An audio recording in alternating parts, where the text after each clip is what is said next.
All right, back in the game. And yeah, now my hair isn't fixed. Sorry about that, guys. So yeah, we are back for a little early Columbus Day festivities. First, let's go ahead and fix this text here. Well, that line is correct. But let's see. I think after Undertale, we'll check out my caps lock. After that, we'll check out the new One Piece.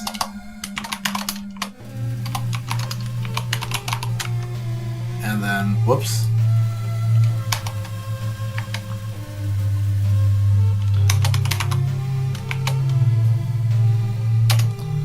And then, I believe there's a new Digital Circus trailer.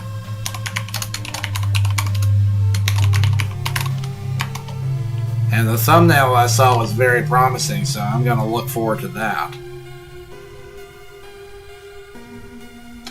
And let's see, what was after that?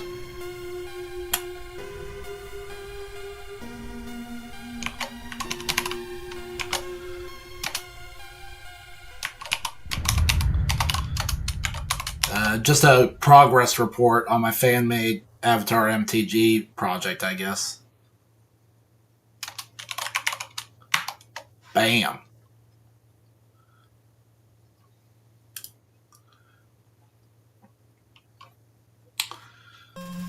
And I think I'll go ahead and tweak the camera because I was recording something with my friend earlier today, actually. Checked out Uzumaki. So you'll get to look forward to that in a future video. I really should get back into the swing of editing. It's been too long. Now, everything... Ooh, the desktop audio is constantly peaking. I don't know if that's a good thing. Let me tweak that down, because that seems really overbearing. And you guys can let me know if that's like too loud or too quiet or whatever. But that should be good. It says it's good. Yeah, if you guys can hear it, then that means the problem is fixed from last time, where I finally put some filters on it so that we can have some desktop audio without worrying about any, copyright snafu or anything like that. But it was way too quiet because I had tested it on normal settings with normal audio and not when I'm in like headphone mode. So speaking of special guests, we got another special guest with us today. It's water. H2O. How about that? Yeah, I've already pounded like 2 Mountain Dews today, so I'm going for something a little different.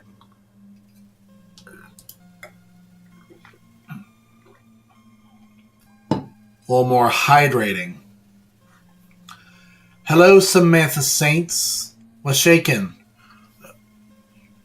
Sorry I didn't see you sooner. I've got a bit of a rocky setup, so I still have not been able to fix my multi-chat on OBS. So I've kind of got OBS and Twitch crammed in shoulder to shoulder on this monitor over here. And on this monitor, we're going to fire up some Undertale. Let's do it. As soon as I remember how. This is how. Hello? Okay. Whew, so, folks who remember... boy, that's loud. Hold on. Wait a tick. No. That is overbearing. And now it's too quiet on OBS. So let's fix that. Alright, back in the game. But, yeah. Hey, Dang it, I hate that. Every time I click on Twitch, Undertale acts up. So, hey, Samantha Saints, thank you for joining us today. Folks who were here last time may remember that we were trying to beat Undertale, and technically we did. We got the neutral ending, and now we're going to take a crack at the pacifist ending.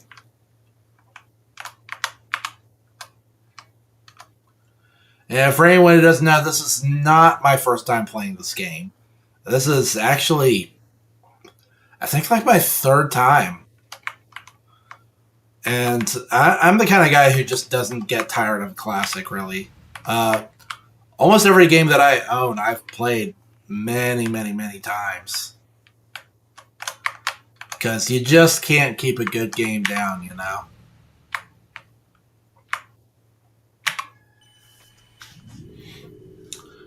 And so, given that it is the 10th anniversary, I figured I'd go ahead and take a crack at it one more time. Unfortunately, I'm a little rusty. Trying to do my best. This game is definitely harder now than the last time I played it.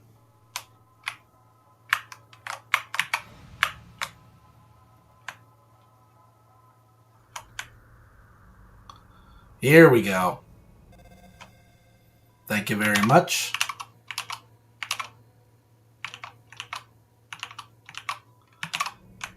And now we learn that we gotta go to Snowden. Hope you guys like backtrack it. Wait, what is my money situation? My money situation is no money. Oof. That's rough. Well, thankfully, we're good on inventory.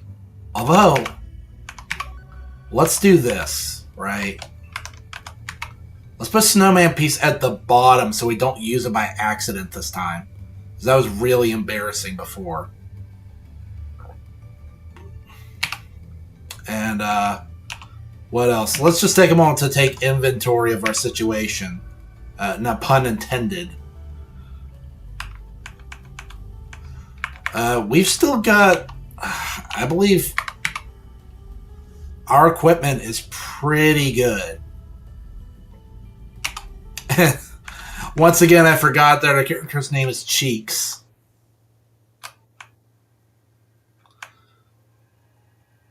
So, this is not the right way.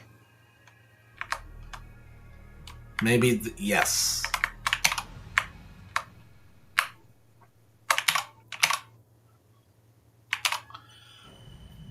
What a great time to come back to this game rusty, right? Like, near the end of the game when the difficulty is ramped up to its ultimate level.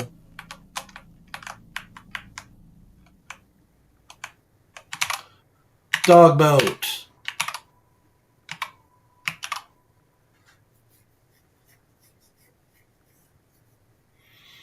And we had a blast doing the neutral ending. Ooh, I'm not familiar with that dialogue.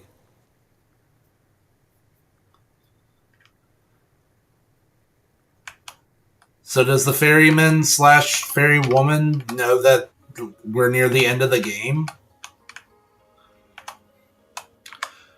Yeah, wait, if the boatman, whatever, if their dialogue is context sensitive, then why were they giving me hints for parts of the game that I'd already completed? I'm also going the wrong way.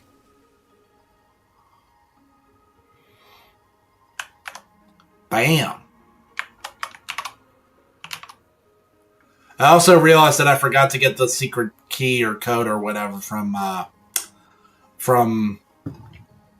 Sans, which I always forget to do that.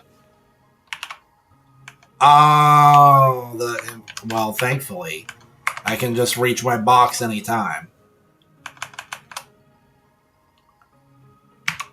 Bam. There.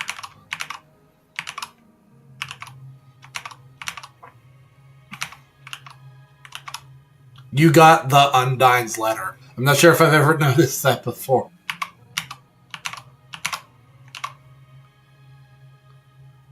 Okay. Info. Unique letter.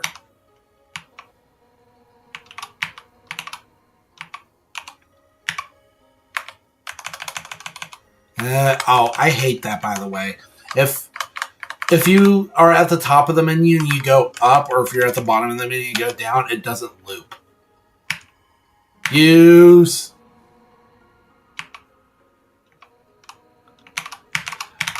Yeah, right. Honey, you can't step to me.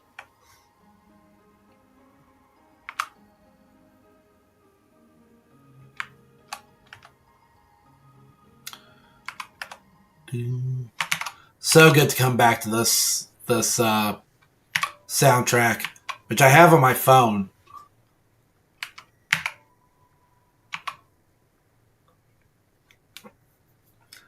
I actually have Toriel's theme as my mom's ringtone and Asgore's theme as my dad's ringtone.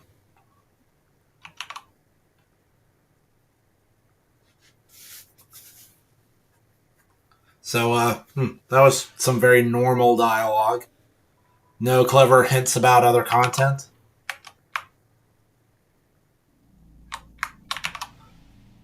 Unless I just don't get it.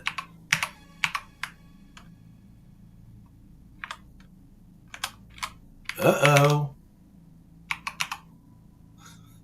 No!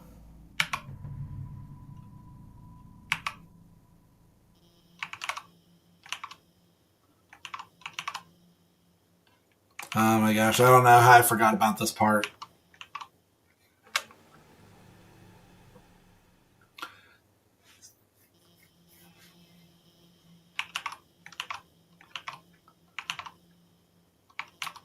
So, like I was saying, yeah, we were having a blast with the neutral ending last time. I mean, I did get quite salty going up against Asgore. That was a rough time. But, you know, that's like the hardest boss in the game. We're over the hump, so. And also, okay, so not the hardest boss, but we're not fighting the hardest boss, okay? This is the Pacifist Run.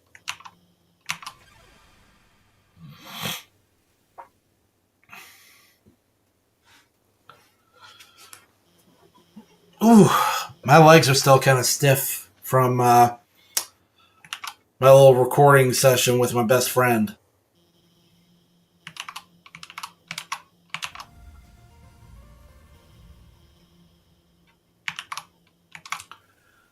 Man, it's good to have a nice long weekend. It's going to be a while before I have to go back to work.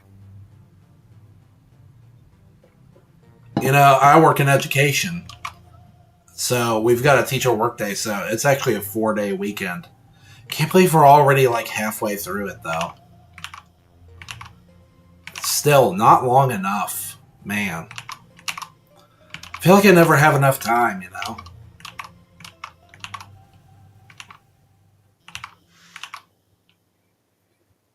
Like I said, I still want to end it more.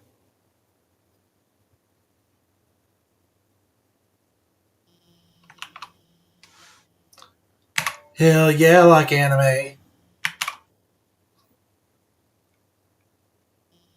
Cool.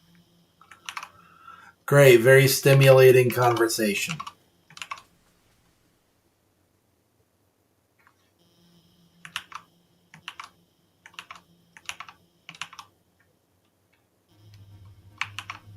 Oh boy.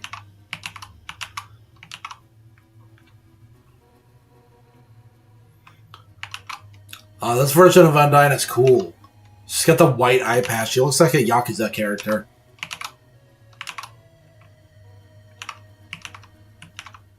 Oh man, I looked away from the screen, but it's a good thing I picked the right dialogue option.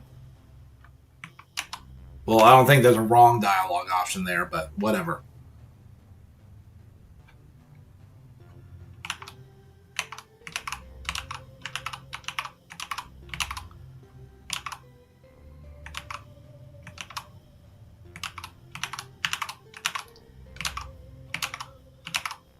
Something tells me the one person who showed up in Twitch chat might be a bot. I don't know. Or a scammer. Just a guess. Saying they'd love to connect with me on Discord. Okay. Tell her the truth.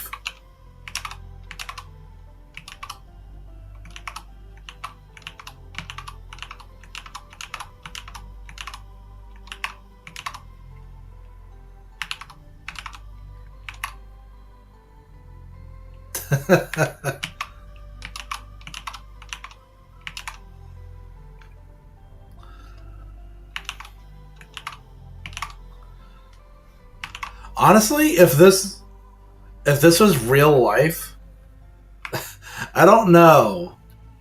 I think I might actually be with Alphys on the whole living a lie thing. I mean, it sounds all cute and nice when it's like a cartoon or a video game, but real life just, I don't know, it don't click like that.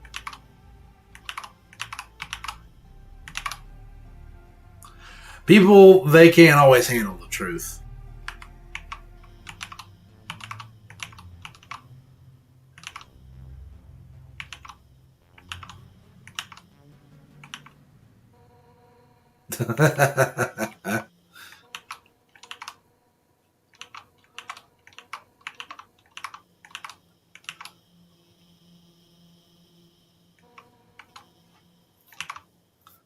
Come on, honey.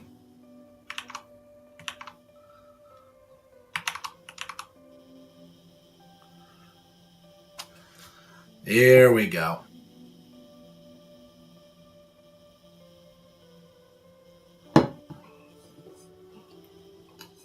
I'm not pressing anything, by the way. She's just doing her due. So, yeah.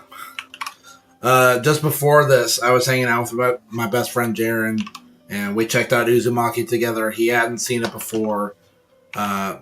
He's an animator, so I thought he would give some very, very professional, very insightful criticism on this rather infamous production. I definitely got to try and get that edited. I would like to get it edited this month.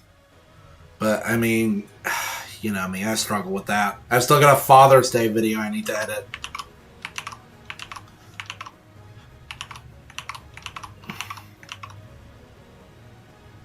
Maybe over these next couple of days while I got some time off.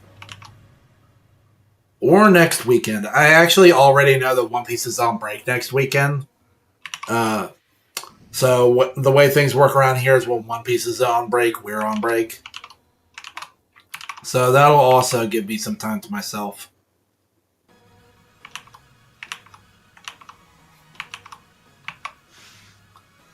Hell yeah, anime's real. I mean, I don't know any better, right? We don't know what it's like on the surface world. When the game starts, we're already underground. For as far as I know, hey, anime could be real.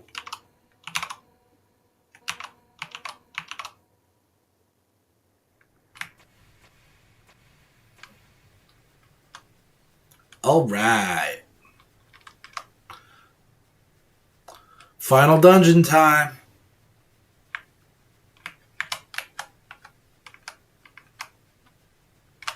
Nothing in here, right? What is this? Desperate claw marks cover the edges. Desperate. Oh, honey.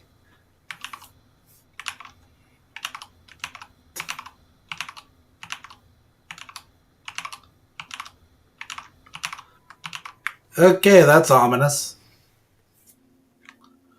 Where? What? This way.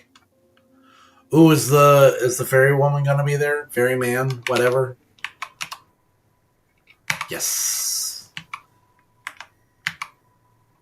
Okay, I was worried they were gonna be where I left them in Snowden. Or no, I left them in Hotland.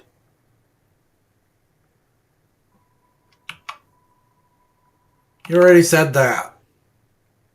Boo. Get some new material.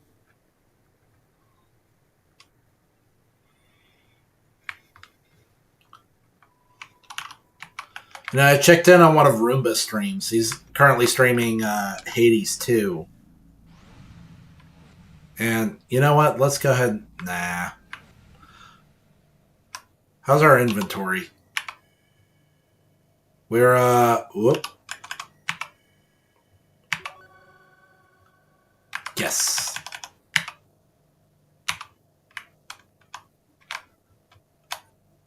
You know, come to think of it, we really ought to check out, I won't do it now. Maybe I should do it now. Go and check on how much... No, I've only got 17 gold. There's no way I can afford it. I should go back and check at some point how... if I can afford the Temi armor.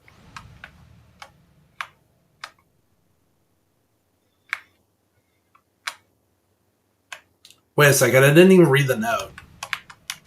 Silly me. I mean, I already know what it says.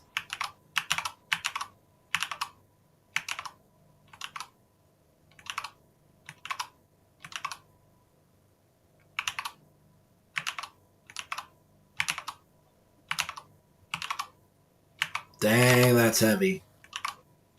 That's really heavy. So, if anybody remembers, this is the bathroom. Even though we know that monsters don't use the bathroom because monster food doesn't pass through your body. That's why it always instantly heals you when you eat it.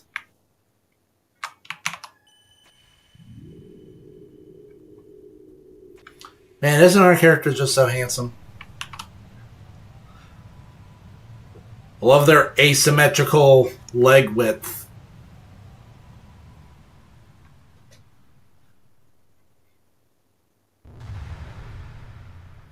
Ooh, that's a good sound effect.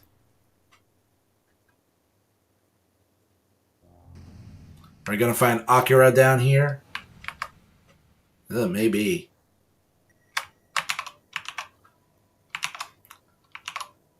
Unleash the power of the soul. It can't be created artificially. We got monster souls. But it's too hard to take them from living monsters, and they go away when the monsters go away. When they fall down, is what they call it.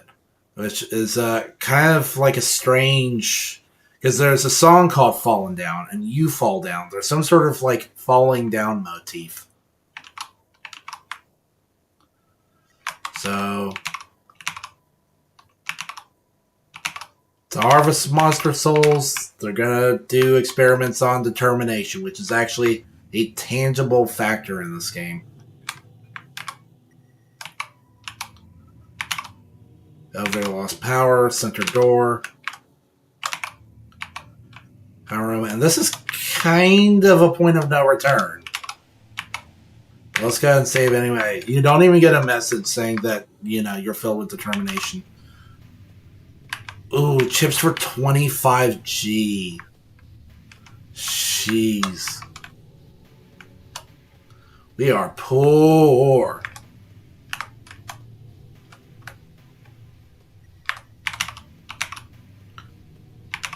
Monsters that have fallen down.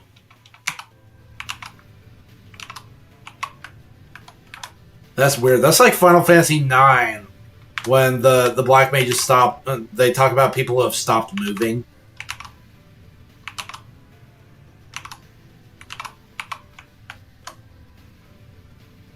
Jeez.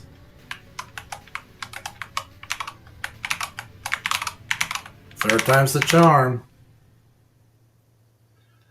Ooh, it's filled with delicious marshmallow fluff. That wants to destroy me. Gotta check. No data available. Maybe if I check it after. Oh boy. We're in it now, boys.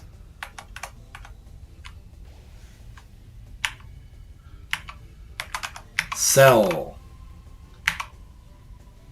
This is cool. The idea behind all these, like, eerie, haunting creatures is that... Oh, thanks for that. Oh, that actually hurt. Memory head.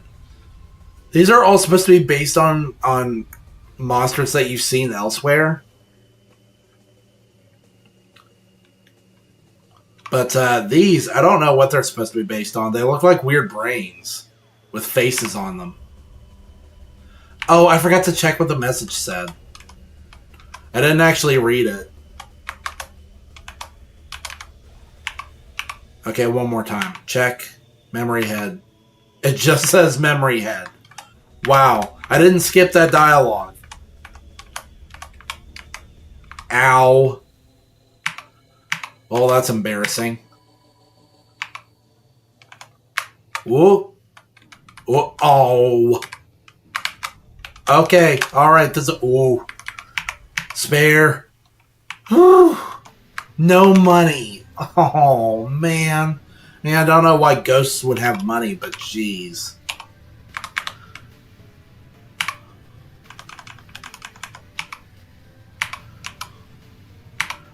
Oh, it's, you know, I wasn't thinking about it, but it's a good thing that the item enhancing properties of my equipment work outside of battle.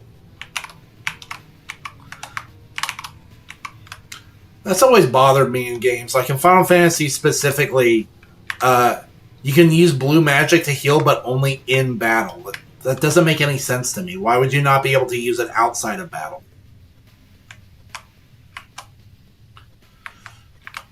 And on a previous note, why is it that monsters and RPGs carry money and items with them?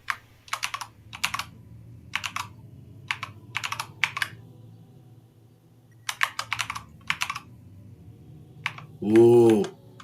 This is very appropriate for Halloween, isn't it? Looks like a comfortable bed.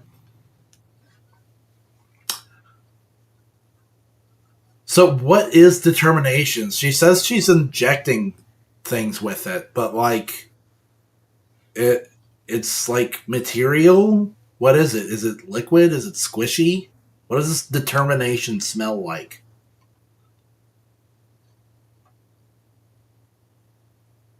Aw. Thank you, Spoon Spirit. And I got thoroughly spooned right there. And in bed, no less. Wait a second. Is there something in this dog bowl? Something that I might be able to eat. Boy, am I in survival mode. Hey, this bunk is looking pretty sus. Bam. Easy.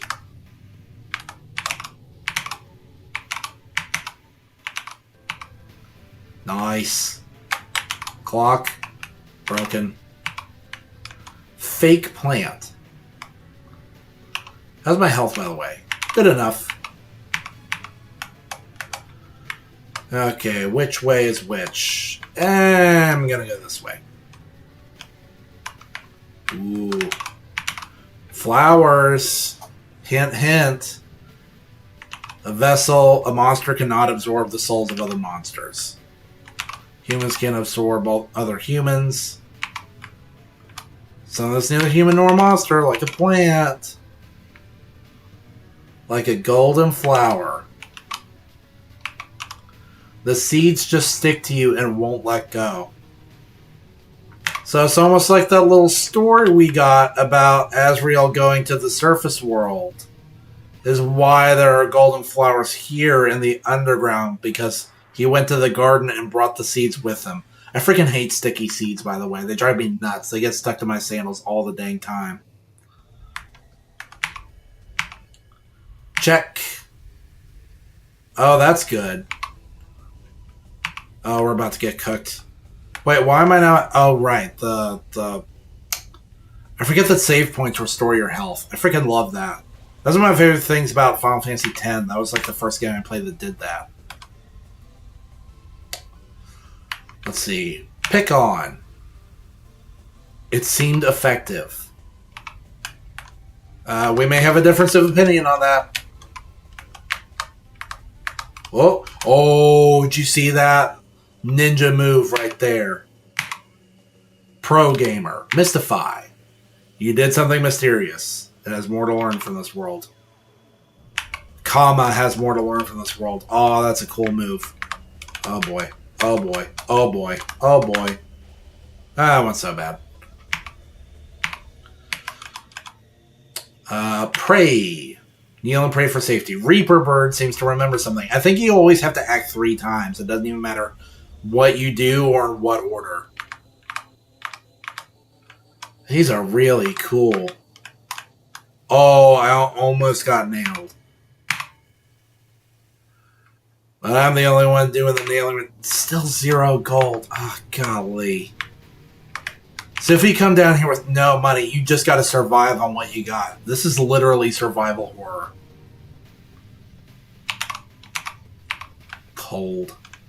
Oh, I should have gone the other way. Well, thankfully, I don't think these enemies respawn, so... And they better not. If they're not going to give me money, screw them.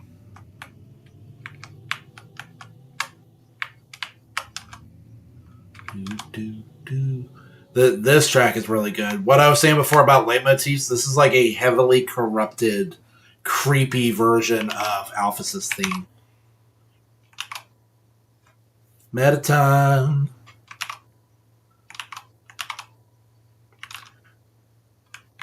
And I'm not sure if we mentioned it, but yeah, Mettaton is actually a ghost and got Alphys to make him a body. Because all ghosts yearn to become corporeal. Boy, here we go. I'd still kick myself for not using the stick in the Mettaton fight. That's like the best part. Alright, let's do this. Check. It's unclear how many dogs this counts as. Yeah, it's got, I think what's called a gestalt. Where the legs form the profile of... Well, they're supposed to be dogs. They look like cats.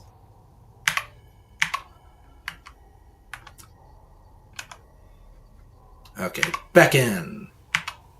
It bounds towards you, flecking a strange liquid from an orifice. Not a specific orifice. Just a nondescript one. Oh boy, oh boy, oh boy, oh boy. Whew. Do we use an item? I say yes. We are not having a good time. Butts pie.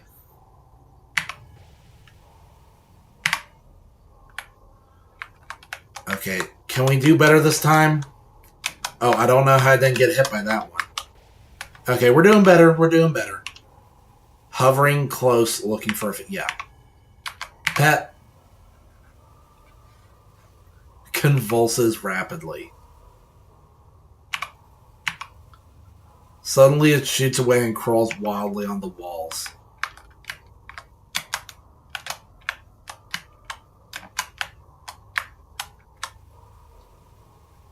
Striking the wall with its own claws. Play!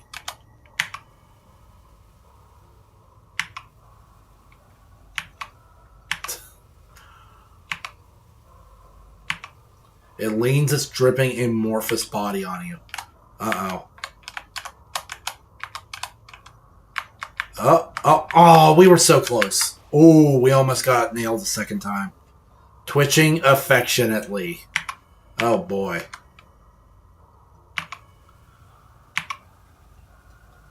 A stage 1 happiness froth. Okay. Thankfully, the attack pattern is pretty predictable. Ooh! Not predictable enough. Okay, I think if I pet him one more time, I'll be good. Yes! Haha!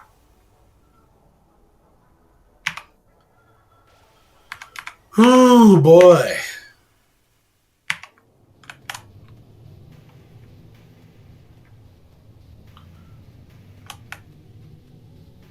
This is funky.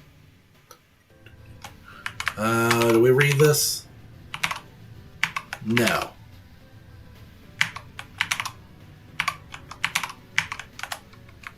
I'll send everyone back tomorrow.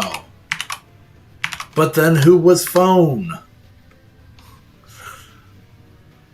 Ooh, that's as fast as I can go, by the way. Sounds like the dog again.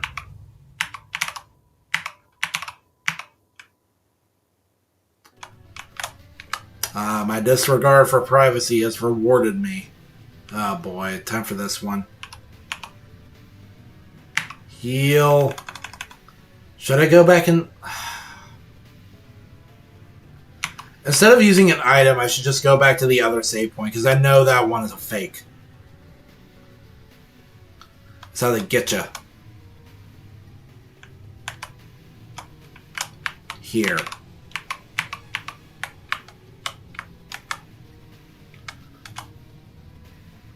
This one's gonna be rough. Even more rough than the fight with the dog, if you can believe it. Yeah, doesn't that kind of look like Flowey in the background? Slender Man. Smells like sweet lemons. That is disgusting. Lemon bread.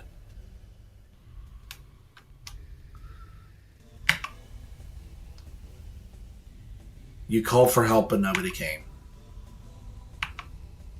Wait, I thought I selected check.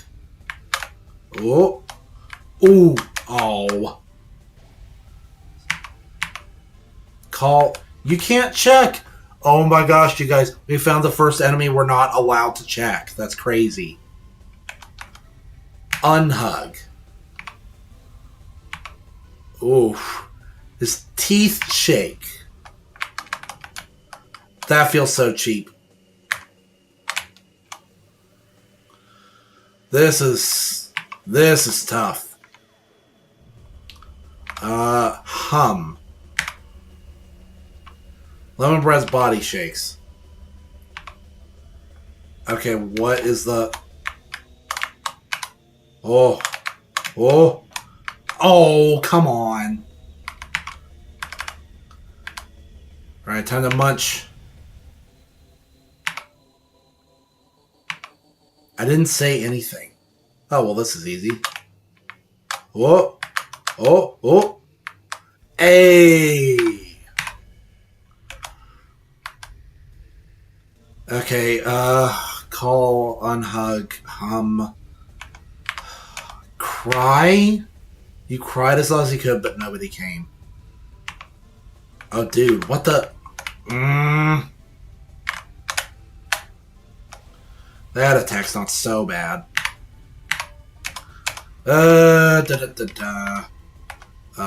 Scream. Scream and cry. Nobody came. Okay. This fight's kind of going on for a while. Hey, no damage. So the only one I haven't tried is Flex.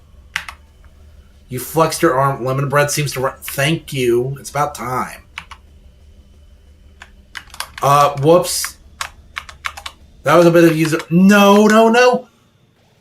Oh. Could this be goodbye? Spare. Oh, that last round was so bad. Save points. Sweet healing save point. Come on. I still wish there was a dash in this game.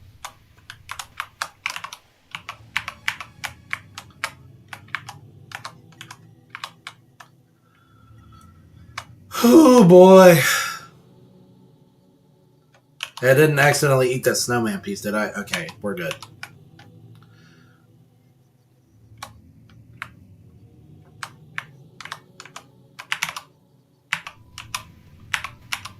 Hey! Bam.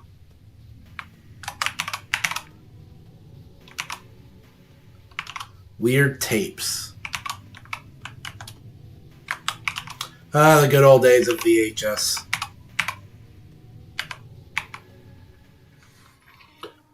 Alright, one last little bit of lore drop.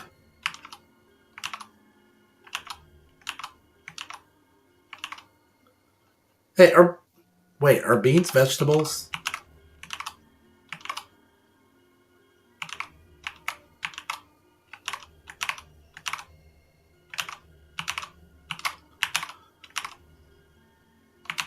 Oh boy, this is rough.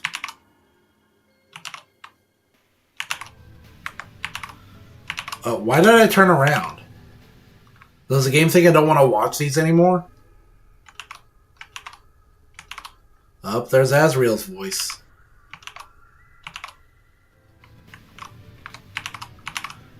My character keeps turning around on his own. Their own. Cheeks.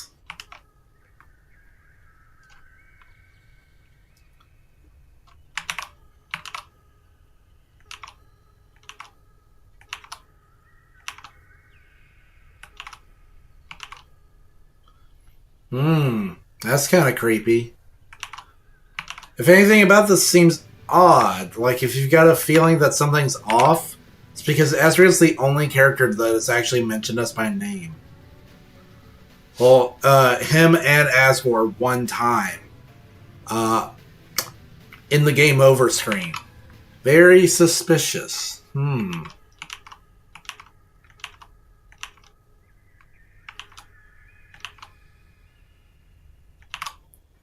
That's creepy.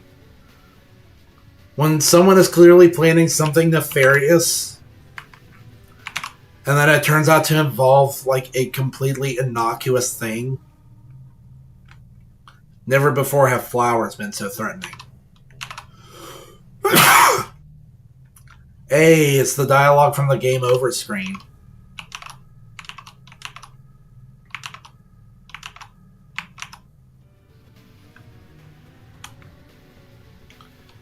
Very interesting.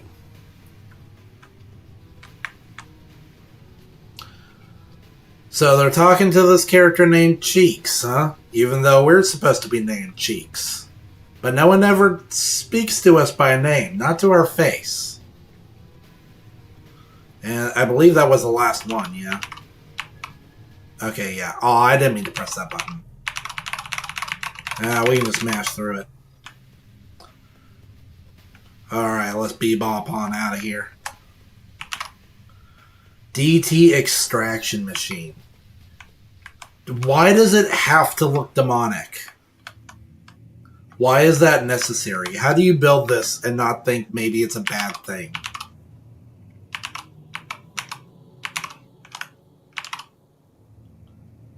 She doesn't even answer the phone anymore. So that's why you never get her cell phone number, by the way. Empty fridge. Seems to contain samples of some kinds. Boo, no Sunny D.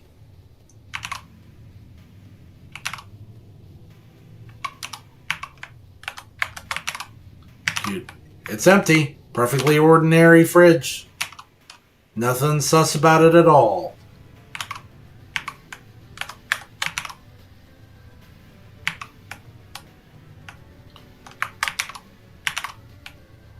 Yep. It's a ghost.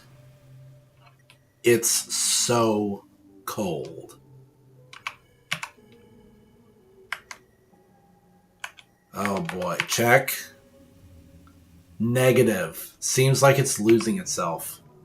If it has negative, then can I get hurt? I actually can.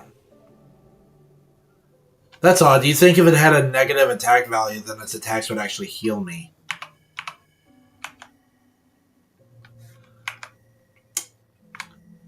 Okay, joke.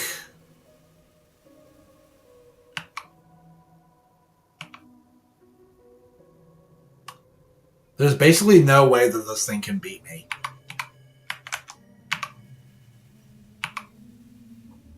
Our expression changes more.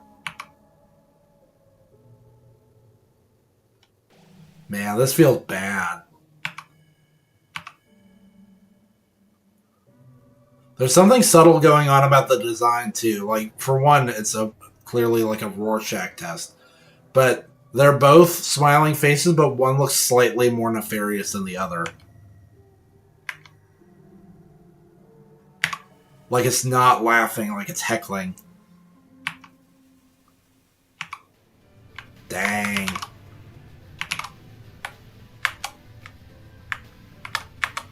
And curtain.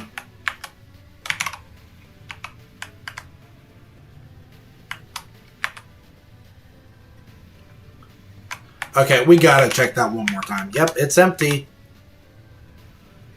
Perfectly ordinary fridge. Boo, no snacks. Who gives a fridge without snacks? Wait a second. Which one did I pick up? Okay, that one's good. I should have all of them. That's this room, right? And that's back to normal. Can I close the blind again? It's an empty bathtub. Okay, nothing special about that.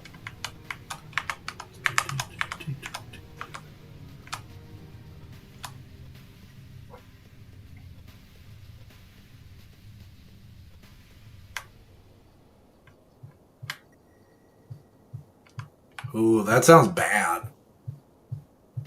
Actually, no. I think the way I was looking for is down here. What's that sound?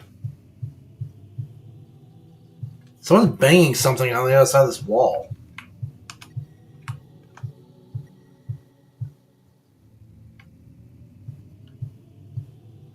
I thought that was part of the soundtrack for a second. Hello? Yes? I'm hitting the wrong buttons. I think that's it. Nothing going on here? No cool, like, Enter the Dragon style action scene?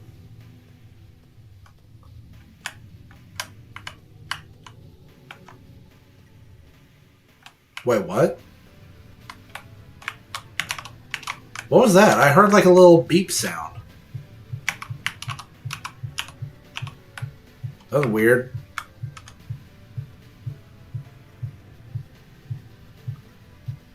That should be all of them. Oh my gosh, that banging is driving me crazy.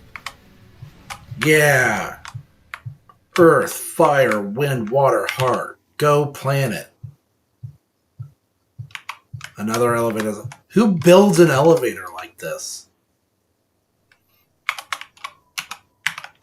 It's turned off. This is ominous. This is setting up for a boss fight. Ooh, it's got a little heart on it. I never noticed that before. This controls the elevator's power. That's really eerie looking. It's got like a face on it.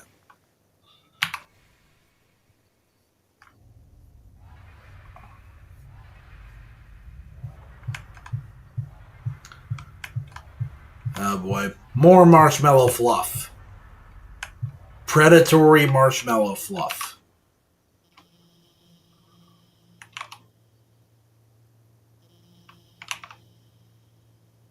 They get sassy.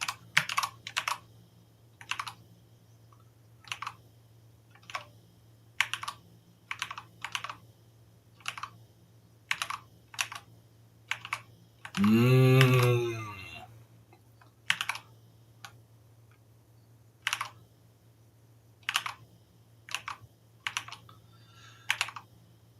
Yep. Man, this level's cool.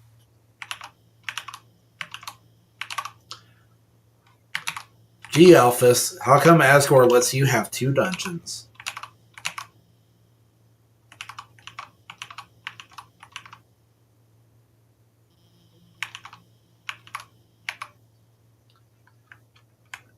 I constantly ping pong back and forth on what my favorite characters in this game are, because they're all really charismatic. Oh boy. I like the subtle glow around the monitor. That's really cool. The first golden flower that grew before all the others. The flower from the outside world. What happens when something without a soul gains the will to live? Mission number 18. The flower's gone. Of course. It's a voice you've never heard before.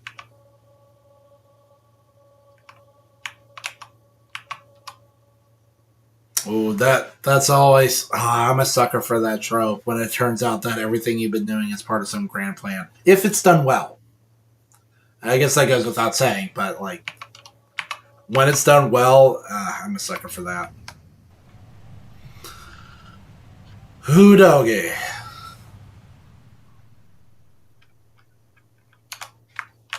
The door is jammed shut with vines.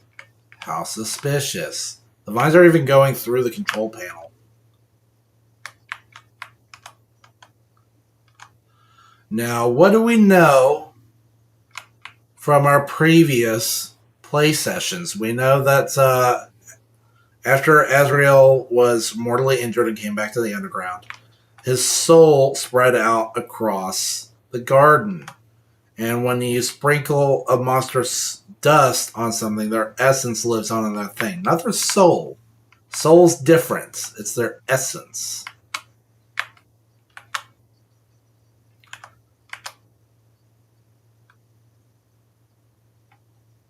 Now, what could that possibly mean? Well, let's find out. I feel like I've gone the wrong way.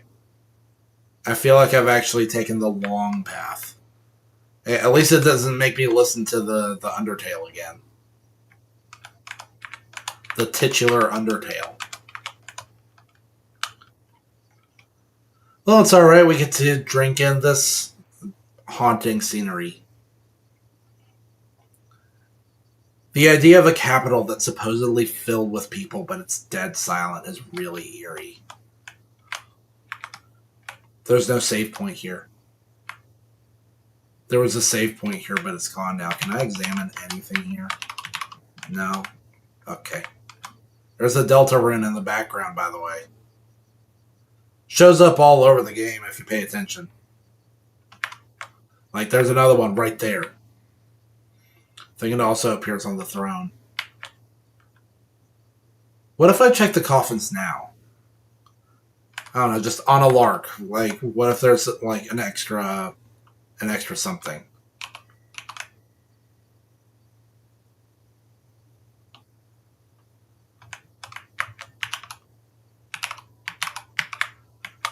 Jesus coffin. You know what I almost never do? Actually, I've never done it before. Let's call Pacifist Route. I bet there's no signal. Yeah, they're not liven up. They're not here to liven up the mood now.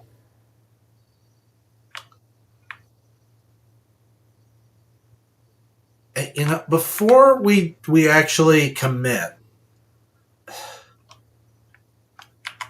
I know this is probably going to kill y'all, but let's actually go back and talk to Undyne one more time. Because we delivered the letter, right? Maybe she has something to say.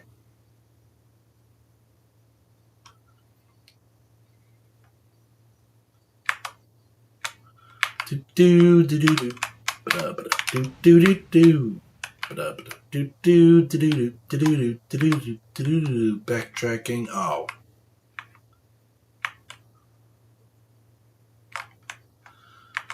Okay, so we're locked in, huh? No. We're not going back this way. Let's take the shortcut. Golly, I need to get my... No. Need to get my head in the game.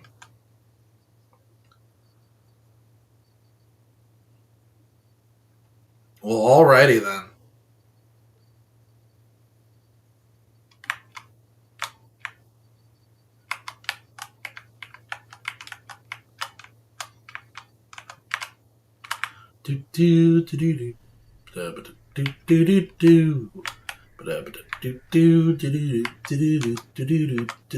Fighting the final boss. The end. The end. Oh, I really should have... Hold on a second. If by any chance you have any unfinished business, please do what you must. Go back. Even something as small as reading a book or taking a walk, please take your time. I'm kind of stuck here, though. Like, there is no way back. That's not it.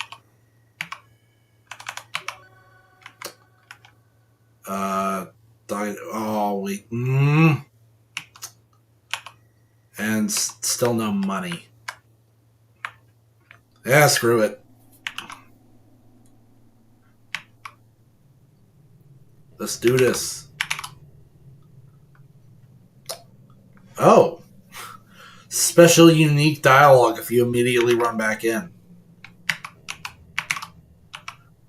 I wonder if you kept going back and forth, if that would mess with him.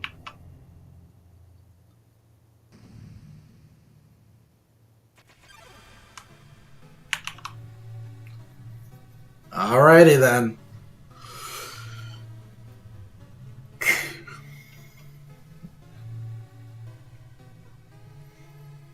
Man, this track is so good. Very Celtic.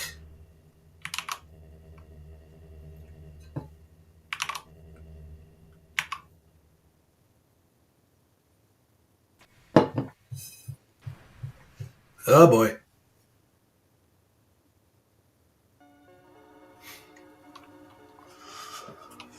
Hey. Goat Mom.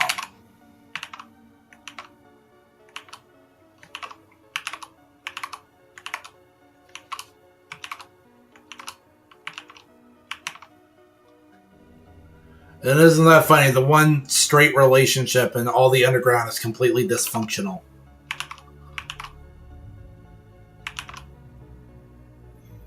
Yep.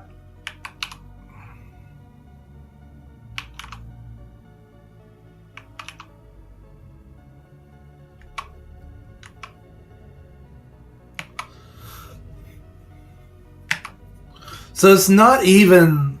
She's not even upset about the decision to war with mankind or the decision to not war and just stay in the underground. She's frustrated by the indecision.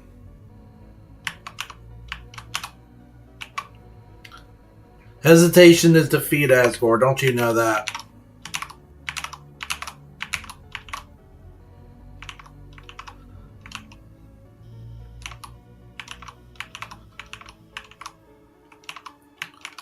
I freaking love this reprisal of the Fallen Down theme, by the way.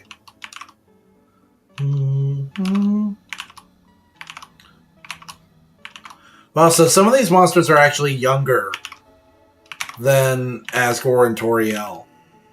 Because they never knew that there was a Toriel.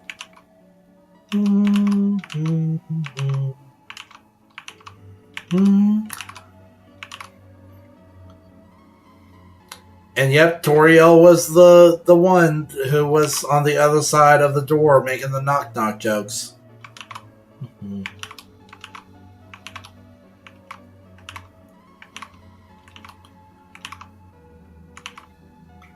So, how does mating between monsters work exactly?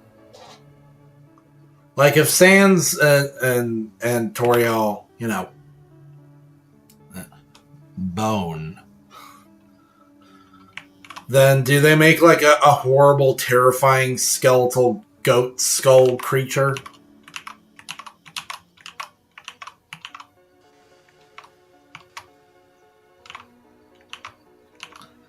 Hey, how did Mettaton get his legs back?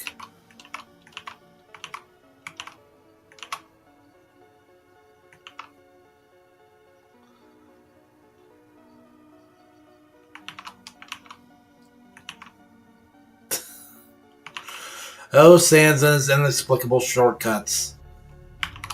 It's almost as if he secretly has some kind of cosmic power.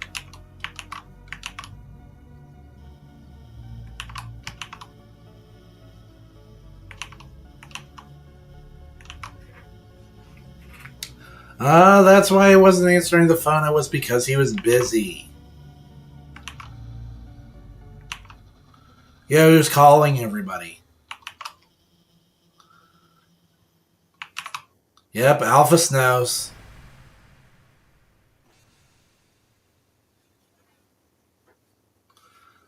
This is absurd to me because Sansa's still way more powerful than Flowey could ever hope to be.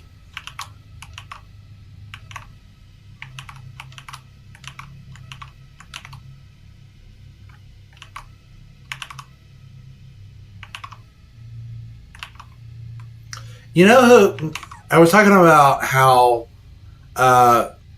who I envisioned to voice each of these different characters. I would have really... I mean, he's kind of he's kind of maybe past his prime now. No offense, but I, in his heyday, I would have really seen James Earl Jones as Asgore, or maybe Phil Lamar. Phil could do it.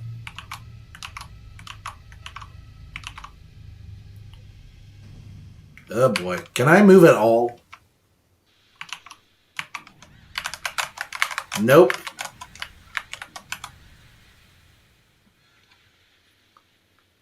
That's not fair. I'm always supposed to get the first turn. Flowey's the only one. Is Flowey and Sans. Those are the only two characters that get to have their turn before you.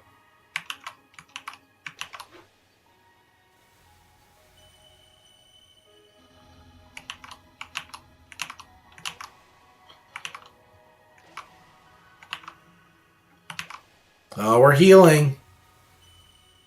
I wonder if I would still heal even if I didn't have the apron on.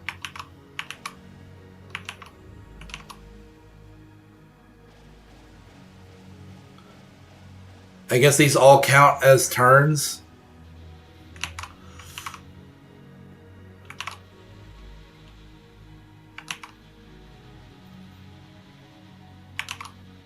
Oh boy. Oh, even Lesser Dog's here. That's cute. I didn't see him before. And Monster Kid with a sprite that you only get to see once.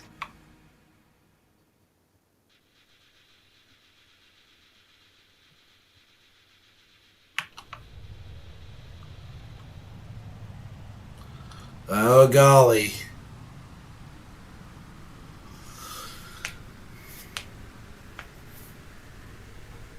Oh, is the... I feel like the audio was glitching out there. Like that was not supposed to happen. Does Asriel not have shoes on?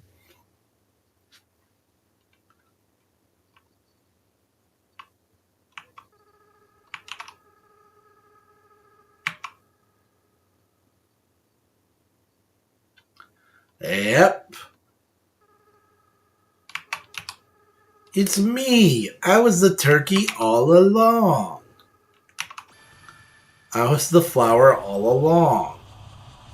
Hey, he's got a heart-shaped locket. Jack.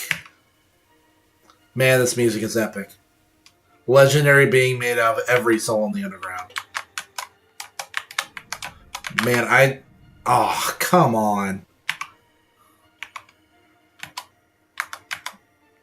Okay, Hope. You reduced how much damage you'll take this turn. Yeah. Hope. Hope is irrational. But it is the only thing that's going to get me out of here. Ooh. I got nailed by that one. That wasn't so bad. So we just got to keep hoping.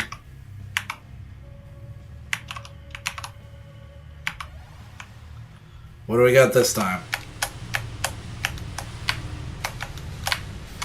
Oh. Hey, how did I get hit by that?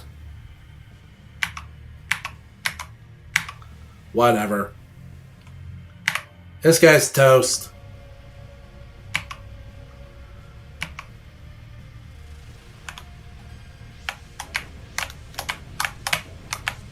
Oh. He fainted me. Whoop, whoop, whoop. Okay, this ain't so bad. Hey, your dad was way scarier.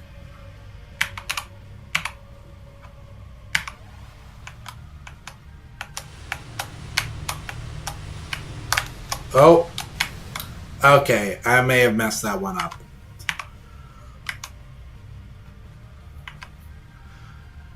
But, hey, what if I eat the pie now? Anything? You get the butterscotch pie, your HP is maxed out. Nope, nothing special. Okay, this again. This one's not so bad. Oh, so close.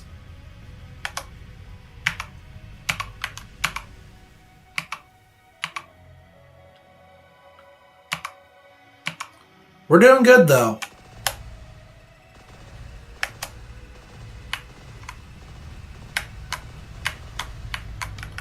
Whoop. Too easy.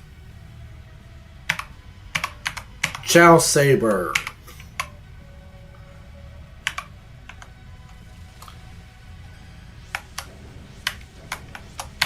Oh. This one's actually kind of... Ooh. Okay. Alright. Yeah, we're doing pretty good. And we haven't even had to dream yet.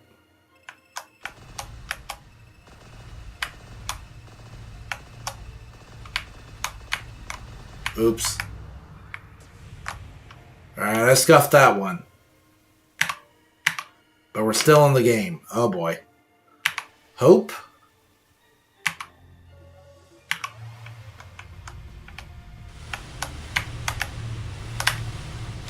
Whoop. This way. Okay. Hey, I don't know how, but we actually did that, I think, with no damage.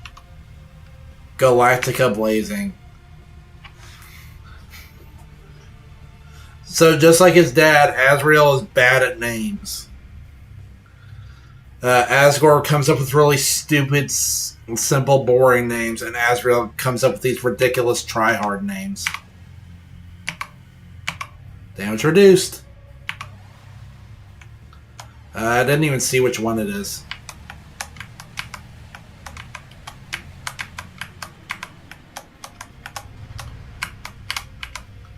Hey! Man, that one's pretty easy. Chaos Slicer. Is that different from... It was Chaos Saber before, yeah?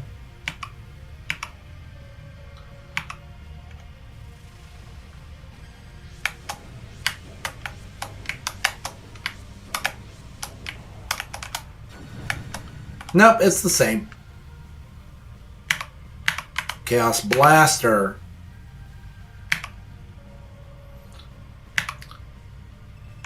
This is really cool. I like how colorful this fight is.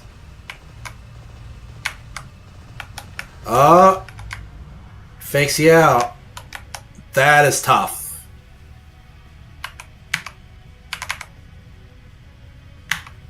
Eat this. Literally. We still haven't had to dream. We came into this prepared.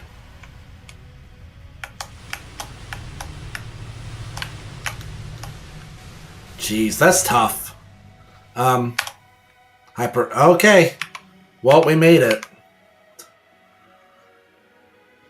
I'll go ahead and dream this time.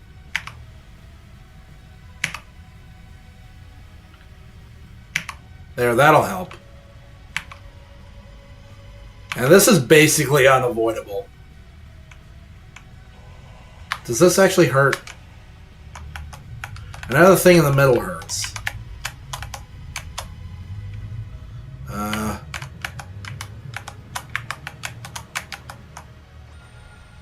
Oh, wow, no damage. I can't believe I actually avoided that. Yeah, I really love how colorful this is.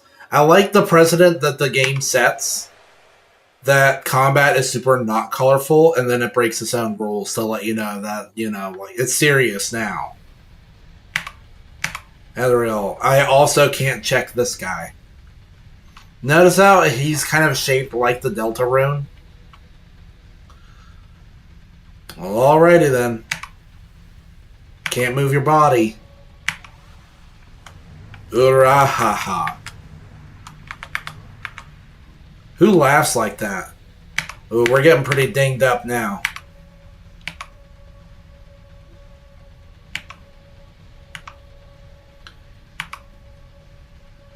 You know you haven't beaten me yet, right? This might be the one to do it, though. Ooh. That's tough. But we refused. Alright, back to full health.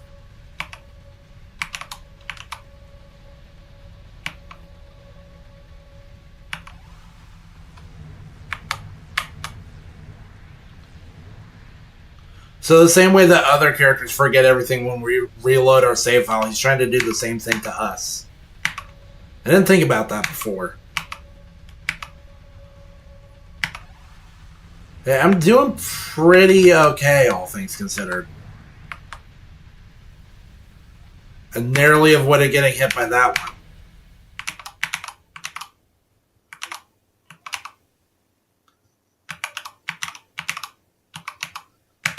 Save. Yeah. Okay. Gotta save my homie Sans and Papyrus first. Call out to their souls. And I don't know why soul is always in capital letters. It's like Avalanche or Soldier and Final Fantasy VII. It's not supposed to be an acronym, is it? We're blue now.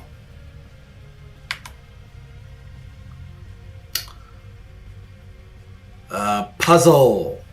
Ask Lost Soul for help with a puzzle. He doesn't know why, but he really wants to help you. And like some of the... Ooh, that was close. Like some of the ghosts that we were facing before, I don't think it actually matters what you pick. You just have to do a minimum number of actions.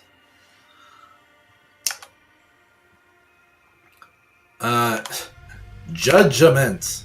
Tell the Lost Soul you'd think about what you'd done. Seems like it's trying to remember. Oh, that was dumb of me. Okay. Take a break. You ask the Lost Soul to take a break from fighting with you. I said solemnly, seems like it will.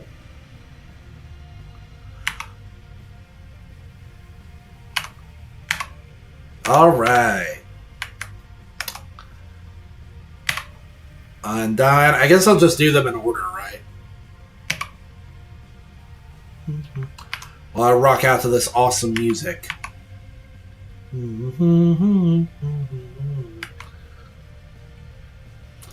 Recipe.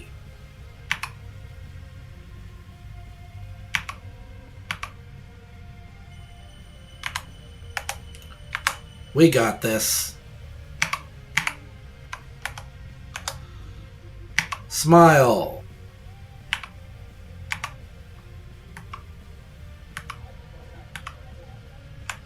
Whoa. I can't tell if the hits are supposed to be synced up to the music or not. I think they kind of are. Clash.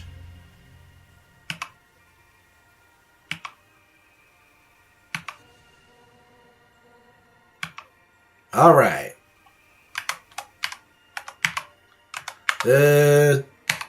Alphys. Alpheus, as Game Grumps would say. Or, no, this is Steam Train. And we're yellow for this fight. Because, I mean, obviously we never fought Alphys. We just fought her robot. Ooh, that's creepy. You can see underneath the static that she doesn't have any eyes.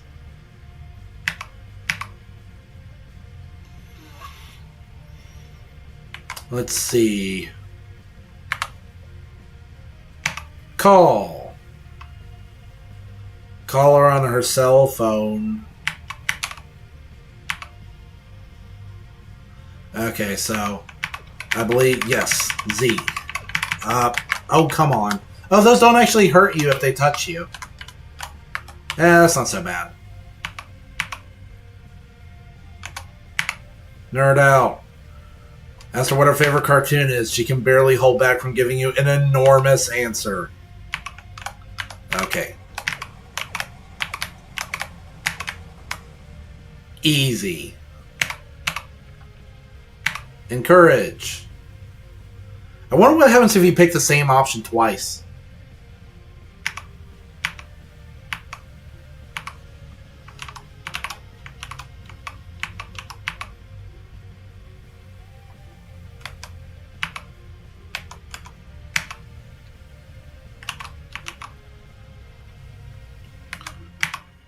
Alright, we doing it. Oh, we gotta do this again.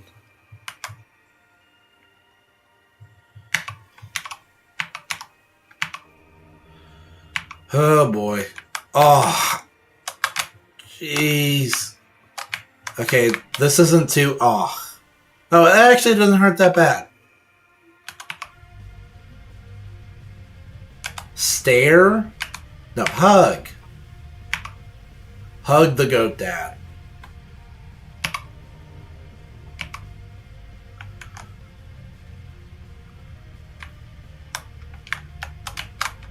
No, I wasn't kidding about his aggression melting away. That was actually super easy.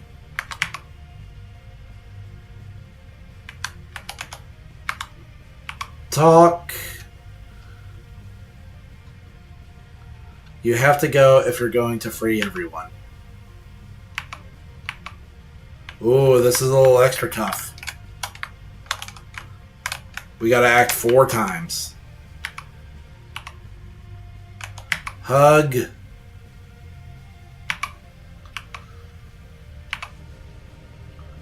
There we go. I wonder if I actually picked the wrong option. Someone else.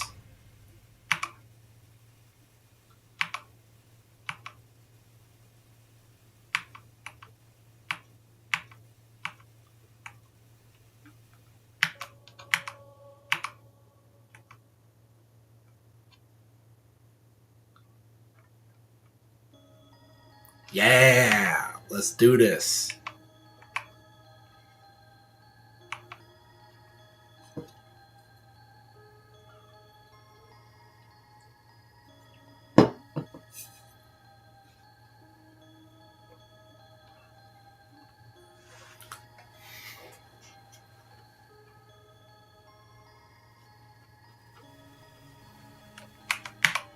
Yes.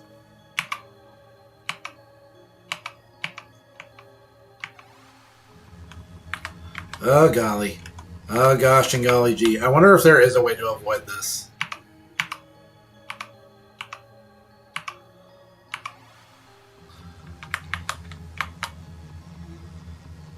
Yep. I'm a little dinged up, but there's basically no point in using healing items anymore. Is somebody talking? Somebody's talking right outside my window.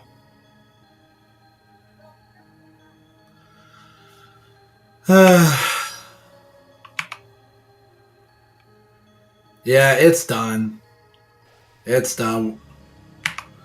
This dude's cooked. Man, his design is cool. But underneath every edgelord is the heart of a big old goober.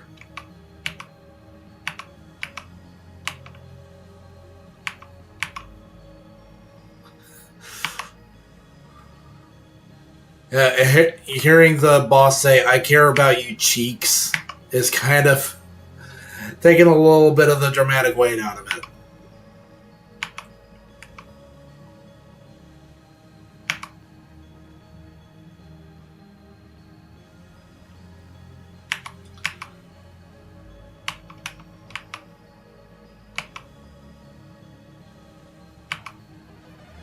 Oh boy. Final Flash. Royal Rainbow. I like how the save button doesn't even shake.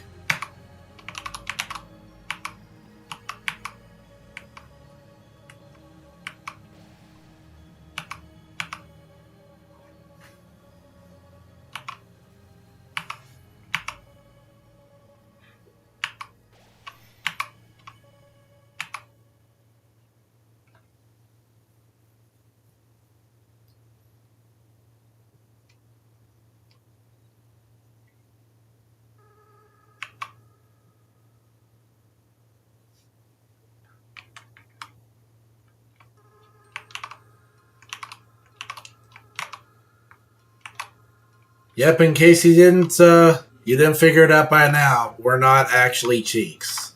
We're frisked. Cheeks, because the game asks you what the name of the fallen human is. the fallen human from the Undertale.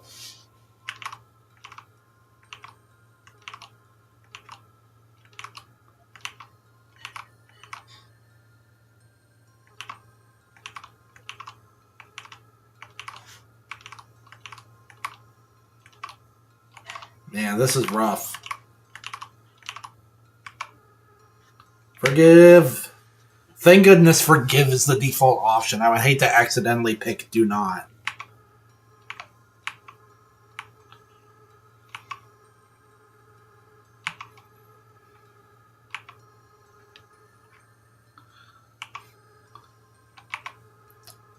I like how the game increases in like scale and threat, but not in the traditional way. Instead of fighting increasingly more powerful enemies, which I mean, granted that happens, instead you fight enemies that are increasingly difficult to sympathize with.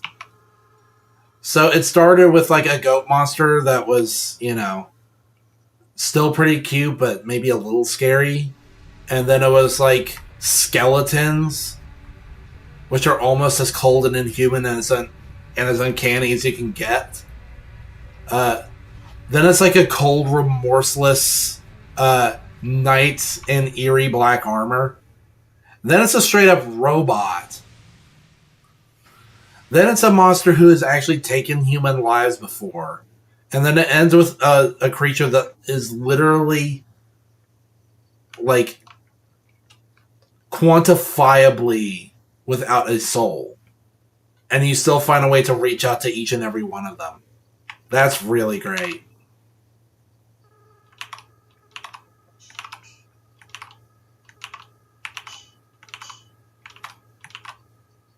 Man, that's rough.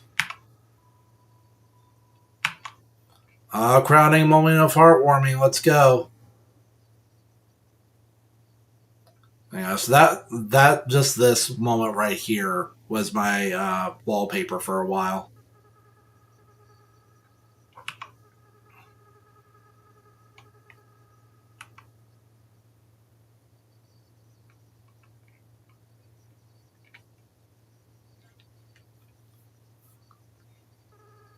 And I almost just karate chopped my mic, by the way.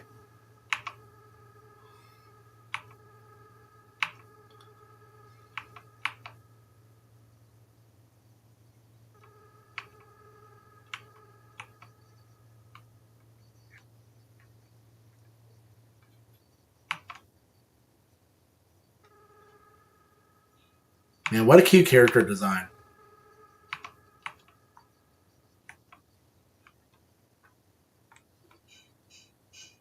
That's heavy. That's really heavy. Hearing a little kid say, take care of my mom and dad for me, that's rough.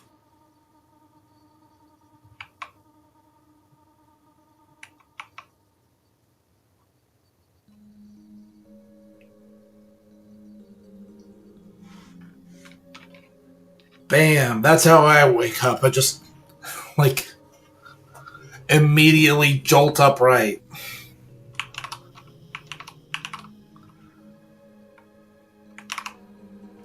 Go from a 90-degree position to a 0-degree position in one frame.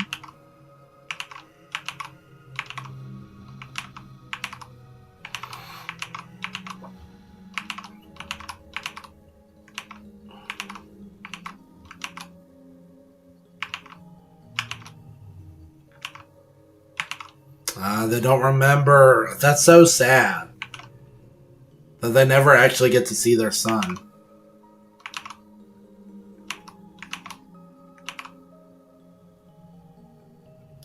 Man, it makes you think, if he had just stayed there, maybe they could have found a way together to change him back.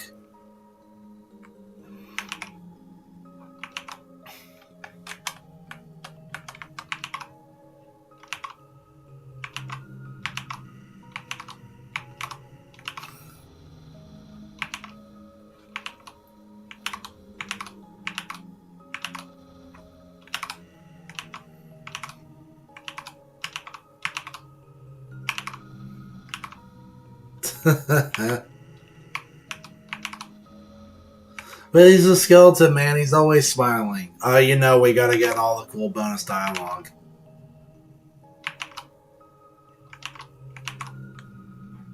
Oh boy.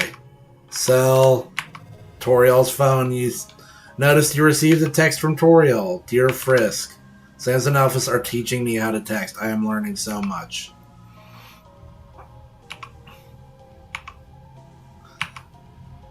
And it has little goat horns. Oh my gosh, she's freaking adorable. Maybe in the next room you will receive another.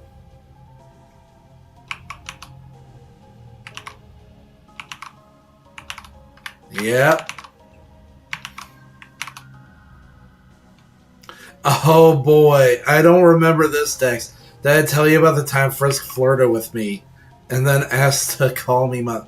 Nay, that was backwards. It was the other way around. First I called you mom and then I flirted with you.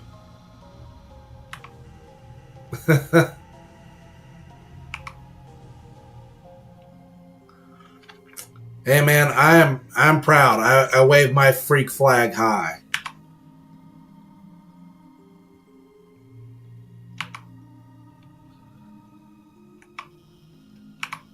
Oh honey.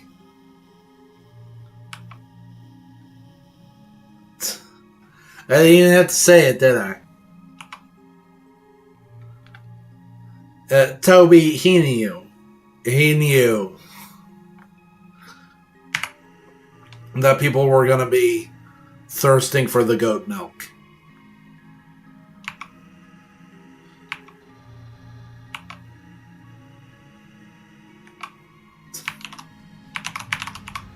Alright, I think everybody has 2 things to say. No, Toriel had 3.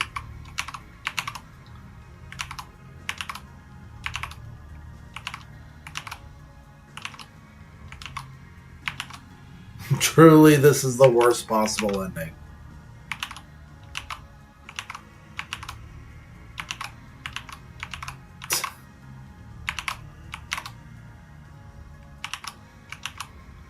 Yeah, Frisk, why don't you fly?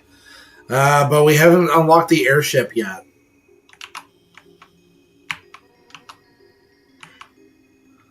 Can you fill up my my jetpack again, Alphys? You got more jet fuel to pour into my cell phone?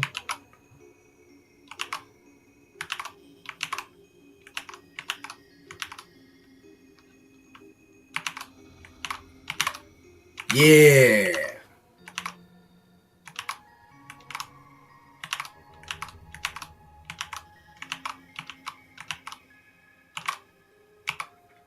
It's a cartoon, but with swords. Generally, it's with swords. Why is there an apostrophe?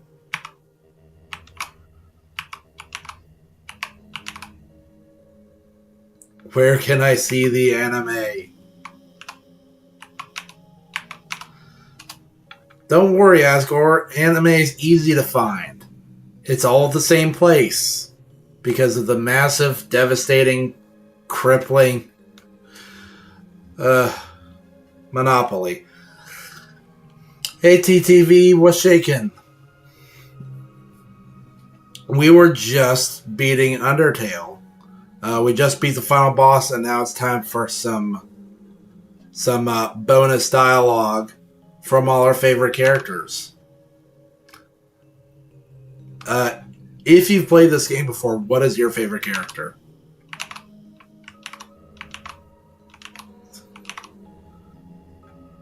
I figure after this, we're going to check out the new One Piece chapter.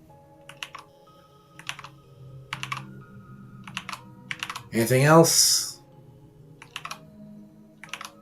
Fighting princesses. Is there an anime like that? Oh, this anime is sick. It just had its 10th, this anime. This game is sick. It just had its 10th anniversary. This is like my 3rd time playing it, and it's still pretty hardcore.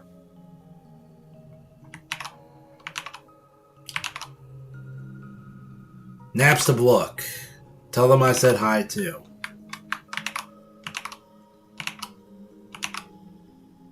No. But I'm a nice guy, but I'll go ahead and say yes.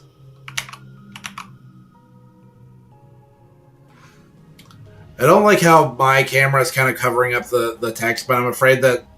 Because here's the thing, right? If I try to drag my camera now, I'm afraid that OBS is going to crash. It's been doing that.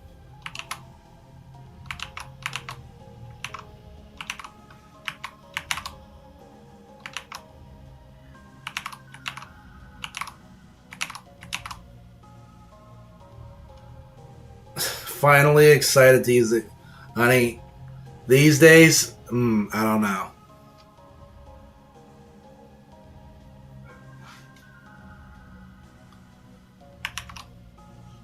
Do, do, do, do, do.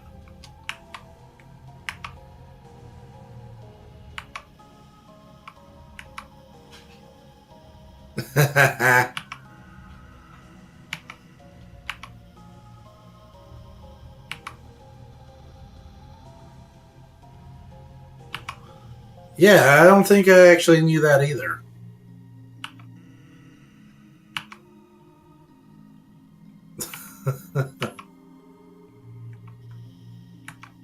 What? Hold on.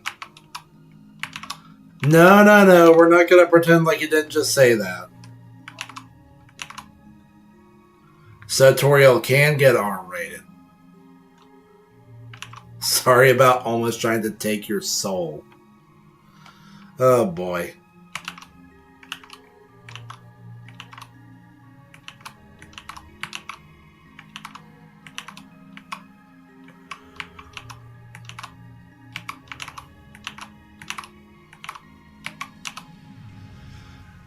Sure, tea's not my thing.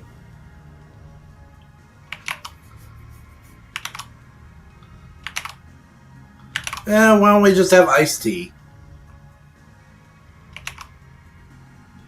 Iced tea pours it on in Super Smash Bros. Ultimate.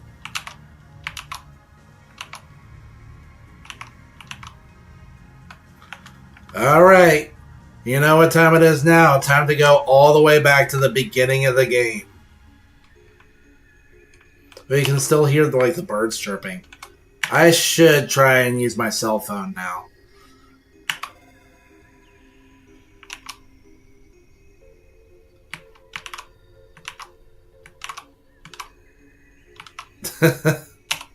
So these... Because my phone couldn't text before.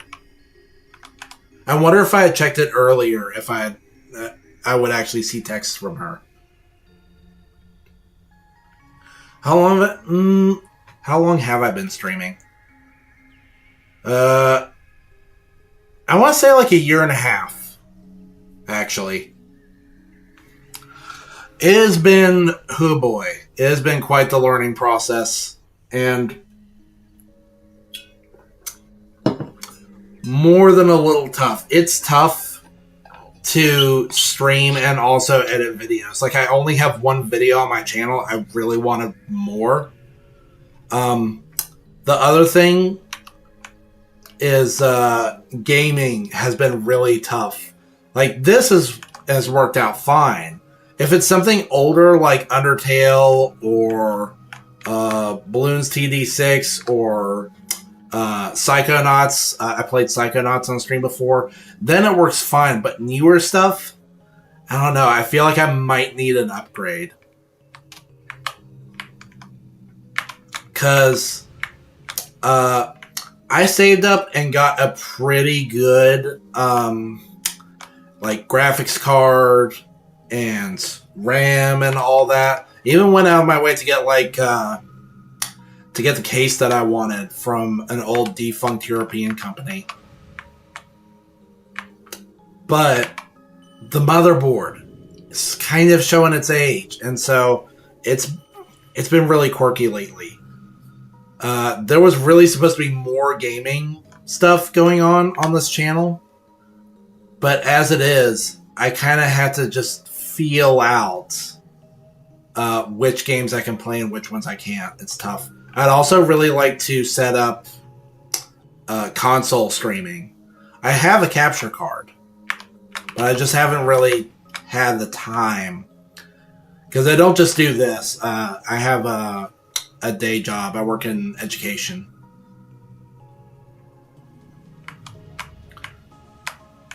But, other thing, you can now talk to you can talk to everybody now that everybody's free, but you can also talk to the store people.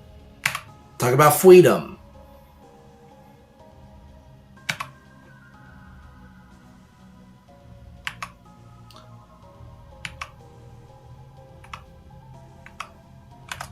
Oh boy. Yeah, it's definitely been a learning experience. It's been slow. I don't have as much time for the channel as I like, but I do try to do my best because it's really my passion. I've wanted to do something like this for a long time. Originally, my vision was to be more of like a Let's Player because I first got the idea when Super Best Friends were still in the game, and I was absolutely addicted to their content. Still kind of am. And then over time, the dream has kind of changed shape. I'd actually like to be a VTuber, but I need to figure out the software, and before that I need to get the software, and before that I need to upgrade my gear. So yeah. Gaming... Here's the thing, gaming is my passion. It's just I don't know. It's been weird. I've had a hard time finishing games lately. Unless it's on stream. So I guess stream kind of helps me with that. But there have been games that I have not been able to finish. Like I didn't finish my last couple cracks of Final Fantasy VII or Devil May Cry 3. I never finished Hulk Ultimate Destruction.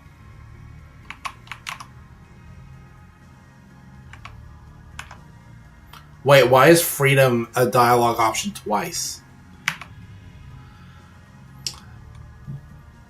But I've got a lot of different passions. It's just a matter of determination. Can you follow up on a passion and then turn it into something? That's something that I struggle with, really. Because I also like painting. That's something that this channel has really helped me with, actually, is it helped me get back into painting. I don't know if you can tell, but I've got a little, like wooden dragon statue way back there. And, actually, I can go ahead and switch now. That makes it a little more visible.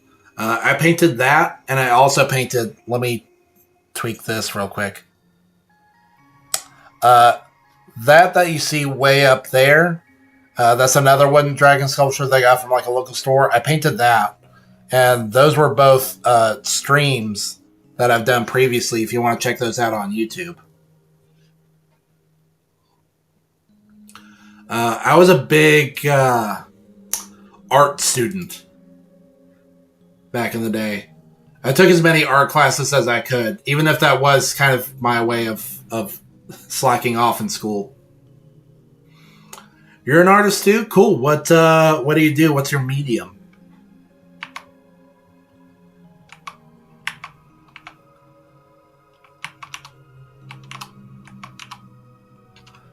Oh, yeah, man, you played a part. You sold me that steak in the shape of Metaton's face, and it was clutch. I work in acrylic, just because I like to work fast, and I like that acrylic dries fast. That's why I hate oil. I don't like the idea of paint that never dries.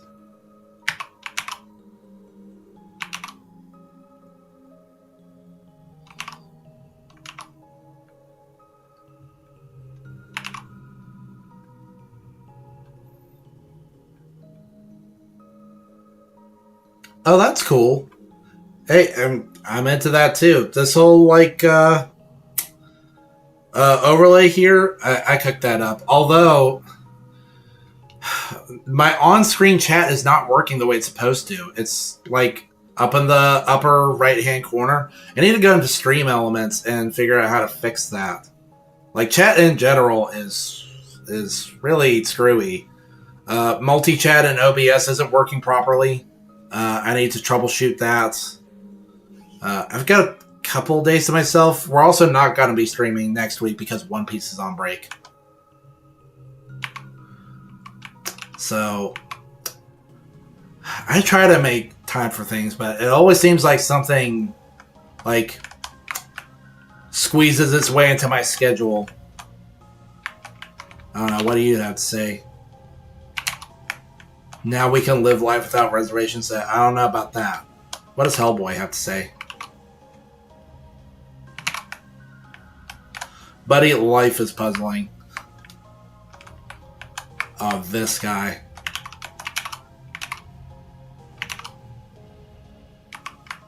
Oh, golly. Does he have like 4 nipples or something? Yeah, big into graphic design here. I've been meaning to cook up a new one. Because my oldest one was like really slick and modern, and instead of purple, it had turquoise. And I switched it up to this, was just like very mid-90s inspired. I like to do another one that's more like more late 90s, early 2000s with like graffiti art and tribal patterns and stuff like that. And maybe switch out the purple for more orange.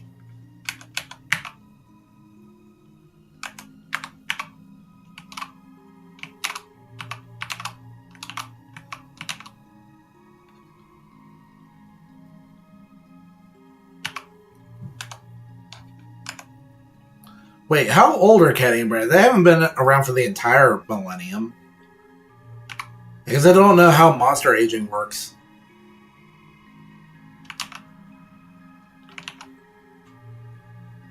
Aw, that's adorable.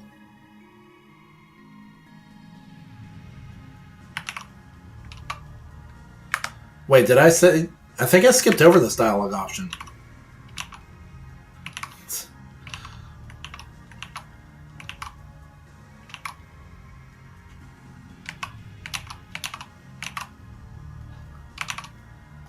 Oh, whoops. Do you like cats?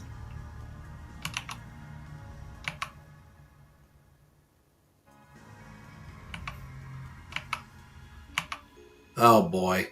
She's like Alf. The cat won't fit in the toaster.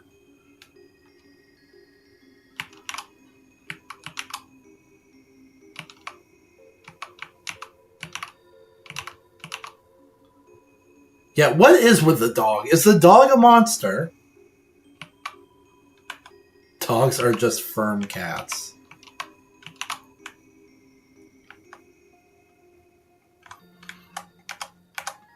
Alright, but you know what we gotta do? We gotta rock on all the way out. This is the wrong way.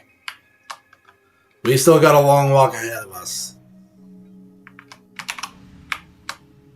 So let's cut the chit-chat, because we got a little Easter egg waiting for us if we go all the way back to the beginning of the game. And I think most people still don't know about this.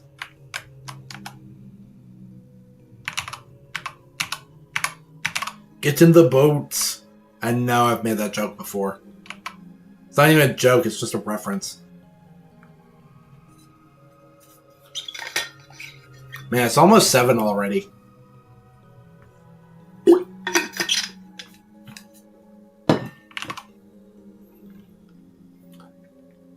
At some point, we're gonna have to go get some dinner. It's actually been a while. Last thing I had to eat was at like 11. Had a burger with, let's see, what was it? It was bacon and pepper jack. Hey, Monster Kid.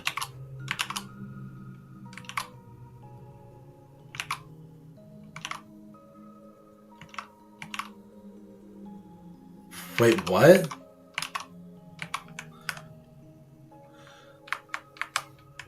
So she's not into, like, no, Untime's cool. Come on. It was a burger with, what was it? Bacon and pepper jack and powdered onion and garlic and salt and pepper.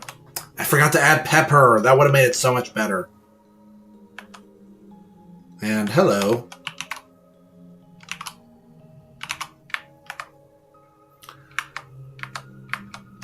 And I always like my burgers on toasted wheat bread. Way better than regular buns. I had a little sombrero. But the real centerpiece, candied jalapenos. There's an antique store, oddly enough, that sells candied jalapenos.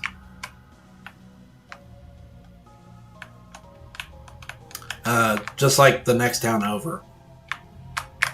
Oh, this guy's here. Oh no, this is Childrake.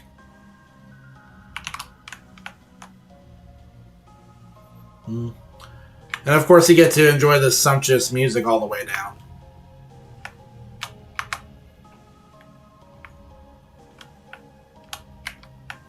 The snow is still pristine. Oh, what does this guy have to say?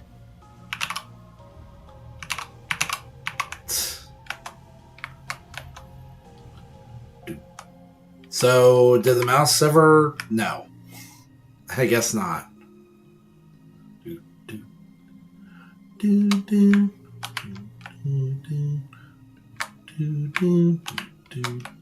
Another Childrake, really? You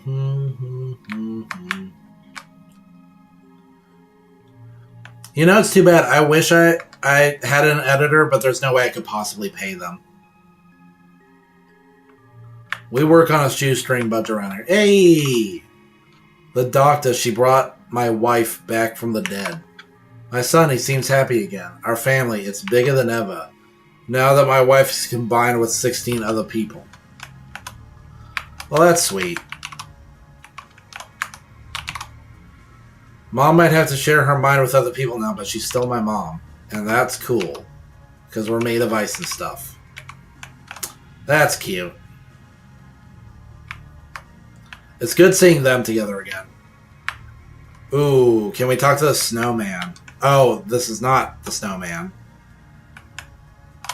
Wait, what if I check the line again? Never mind, guys. Time well spent. Just a conveniently shaped plan.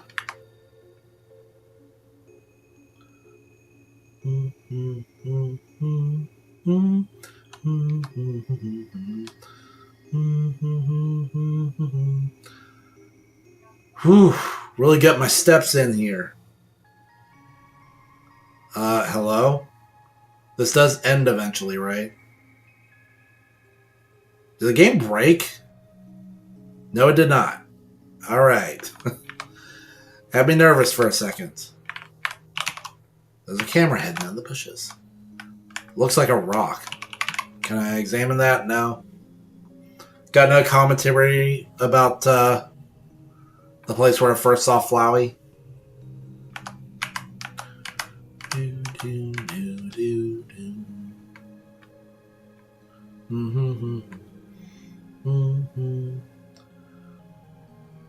About the graphic design, my plan is kind of to switch up the look of the channel every once in a while.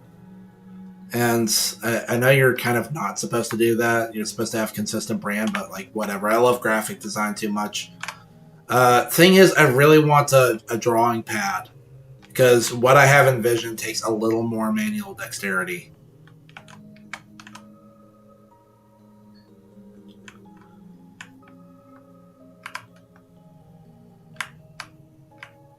I'm glad I don't have to do this puzzle to get out.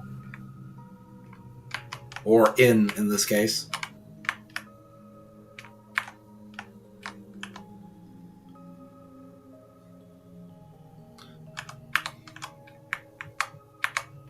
Come on. Yellow names were nice for a while. Next time we should try a relaxing shade of green. Ooh, chartreuse would be nice. Or jade. Did you ever find this room's fourth? No, I didn't. I mean, I tried.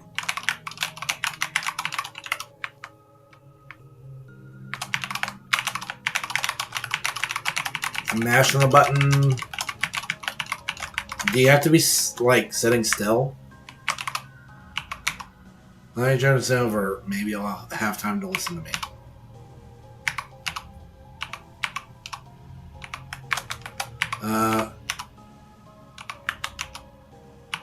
No, I thought it might be behind the sign. Nope. Dang it. Spider bake sale. Still poor. Oh my gosh, folks, we're almost there. All these happy memories. Whoops. Okay, well, you still got to do this puzzle.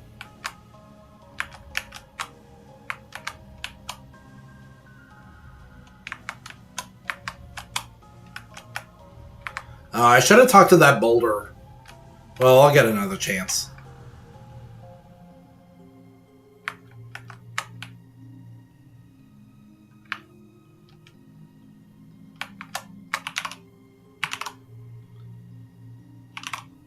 Conscientious person? Is that a word? Oh, that's sweet. Nothing? Okay. Why are the ruins bright purple? It kinda hurts my eyes.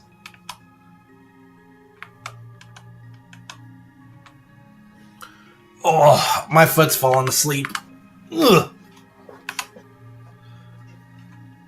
Do, do, do, do, do, do. Okay. Hey, these spikes don't even hurt.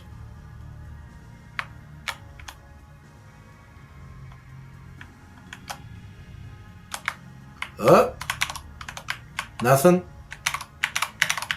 Nothing.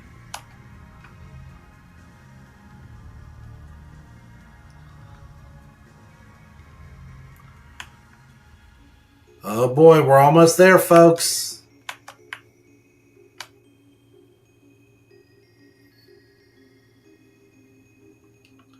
The ruins very much look like a Specky game. It's Azrael, and he has lots of dialogue.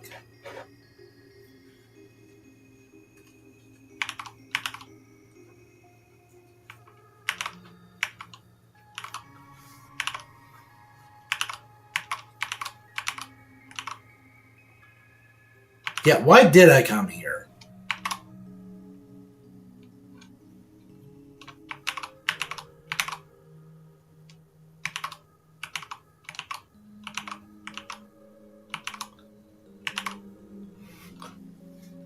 Yeah, you never really learn too much about Frisk as a character.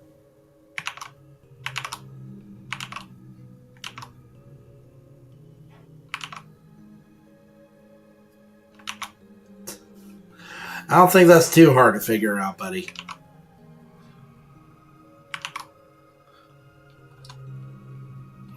I think you can take a guess and probably be right.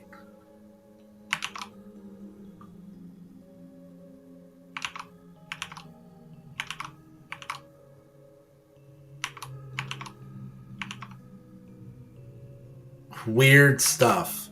That's one way to put it. When they combined their souls together, the control was split between them. They were the one that picked up their own empty body, and when we got to the village, they were the one that wanted to use our full power. So that was the plan. Cheeks was actually a villain who wanted to become all-powerful and destroy humanity.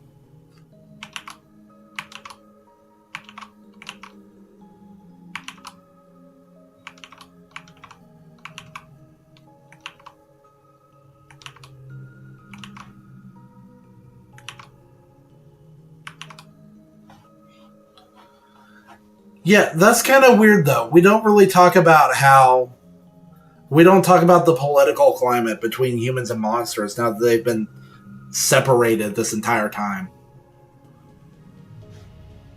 Like, are monsters really just going to be welcomed back with open arms? When humans were the ones that chased them underground in the first place?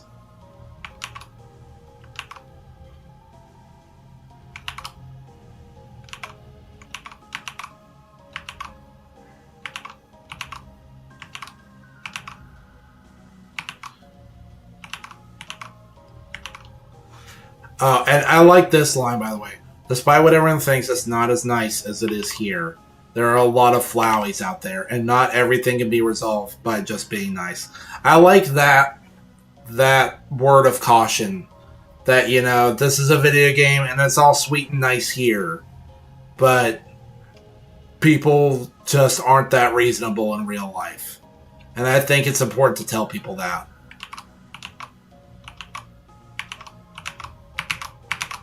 Don't you have anything? That's what Flowey says sometimes. So, is that him turning back into Flowey?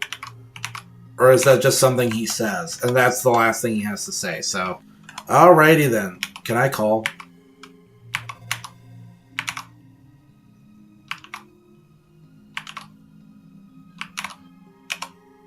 So, do I have a signal down here? No response. Their phone might be out of batteries. Undertale 2, The Quest for Batteries.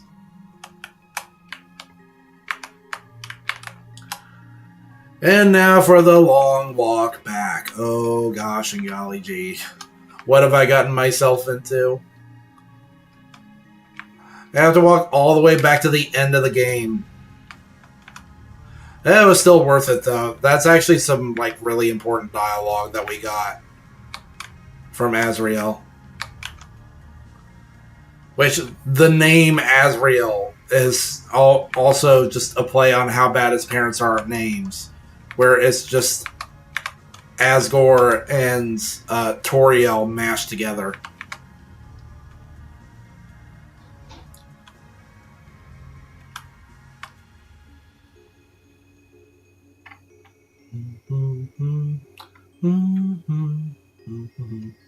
I can't believe people were complaining about the graphics when this game came out.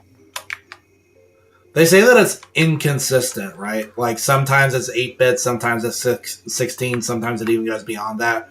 But I feel like the composite art style was very much a deliberate artistic choice. Okay, do I remember how to get out of here?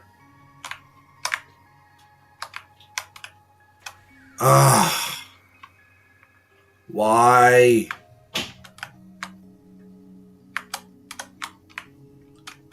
Can't believe they make you do this puzzle again. Nobody came and fixed the floor? Ugh.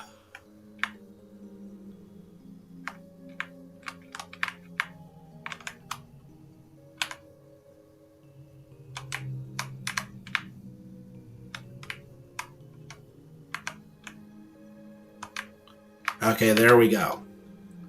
The true final boss. I can still push these around.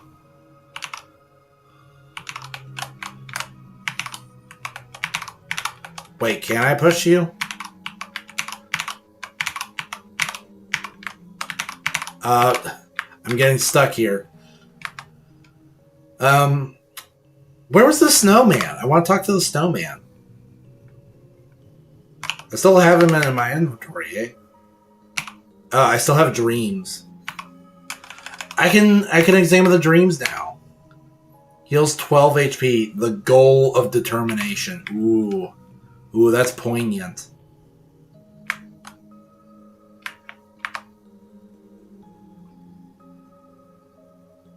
I don't think I'd ever examined that before.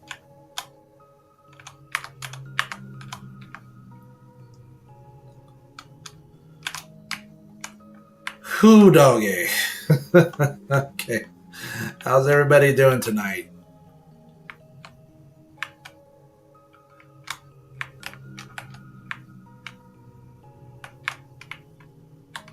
Hey, you know, this might be a little out there, but you know what we can do while we do this? I can actually just go ahead and start reading the One Piece chapter. So let me go ahead and do that. Let me set this up.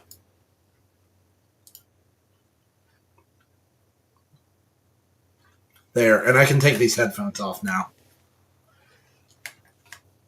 Because, I mean, hey, soundtrack's hype, but listening to it on loop for like 20 minutes, it can be a little much. So let me open this up.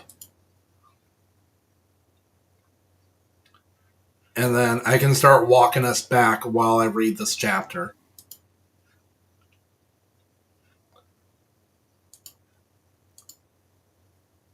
Okay, so this is a little awkward because now I can't see OBS anymore, but I think it should be okay.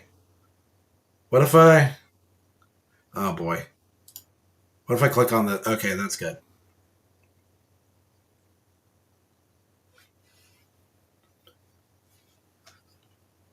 Okay, I'll read this on this screen while I walk us back on the other screen. If that's possible. But that means I gotta, like... Okay, so this is kind of awkward. I gotta, like, reach over here. Alright, so Chapter 1162, God Valley Battle Royale. And it's finally happened. I'm not spoiled on this chapter much, but I knew about this. We have finally made it out of this absolutely horrendous cover story. Didn't care about it from the beginning. From the very beginning, I wished we were out of Wano country, but now we can finally leave this behind. Please tell me that we will not be coming back to Wano anytime soon, because it's been like 7 years, and I'm really, really freaking sick of being here. But yeah, it's finally over, and I'm not even really sure what the point of this cover story was. Like, there was some catharsis to be had in Emotionless Excursion, where, what was her name? Chiffon and Lola, they got to reunite with their dad and everything. This is just, like, nothing. This has been super duper boring. Just to keep it 100% real. Anyway, Oda says, there's all kinds of cured meats. Duck, chicken, tuna, they're all so good. I just realized I can't see chat at all right now, which is a little disconcerting. But I don't really know. Hey, I know what to do. I can actually, since it's not on screen right now, I can hit F4 to minimize the game, and now I can see chat and OBS and all that. So that works. It is in teensy weensy Istrano vision though, so that makes it kind of hard. But I think I can still do it. I can still play Undertale and read One Piece at the same time. And then I'll come back, right? Once we're finally at the end of the game. Rox and St. Garling are clashing in the... Wait, did I read what Oda had to say? There's all kinds of cured meats, duck, chicken, tuna, they're also good. And then... Okay, here we go. No one's safe on God... Wait, did I... Where is the snowman? Oh, he's up this way. What does the snowman have to say? I can feel that piece of me has been well taken care of. The barrier's opened up. If it's not too much to ask, could you take that piece of me to the surface? I'd really appreciate it. Okay. Rox and St. Garling are clashing in the northwest. Send backup. Dang. Garling's got it like that, huh? Okay, and we got a little map breaking it down for us. Rox versus Garling, which is insane. I just can't imagine Garling doing that well. Roger Pirates moving to the center. Rox Pirates, other than Rox himself, moving to the center. Roger currently in the middle of the map of the island. Man, I just thought about it. This story's supposed to end with Rox being dead. So what's gonna happen? There's treasure, but you want to go the other way? We've got the Rox crew behind us and the Navy to our front. Gone, Rayleigh. I'll handle things here. My bad, Roger. Rayleigh got Shacky back. Move the ship to the southwest on it. What, man, I'm so jealous. Damn it, me too. Beat Rayleigh and take Shacky. Hold on a sec, I gotta make sure I don't fall down here. Because now I'm in the part with the ice.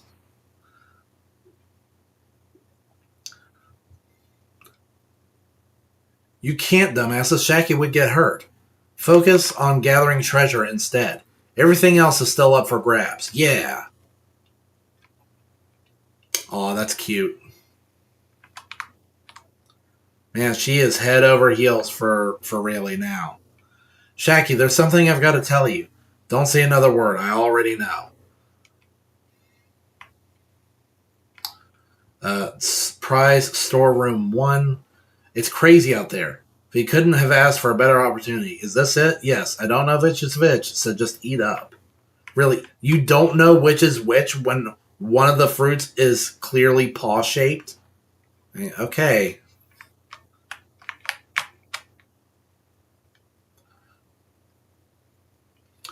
Oh, wait, I didn't talk to the last shopkeep. Actually, I haven't talked to a couple of them, so I won't worry about it too much.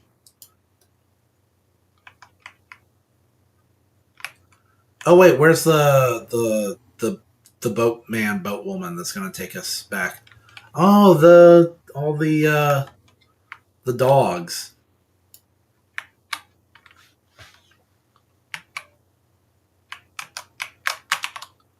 All of our parents have been combined into one horrible being. That's okay, though. It's really brought our families together. Having an amorphous, shambling family member is great. They're always moving, so I can see them 100% of the time.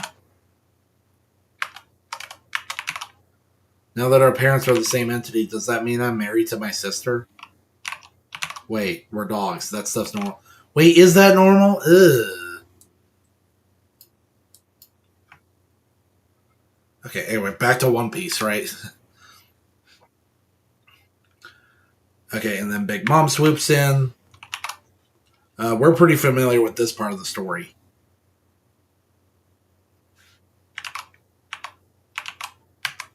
Gotta make sure I'm going to the right place. Save them. If we get a single person off this island alive, we can call this a victory. The island's devolved into a pirate war zone.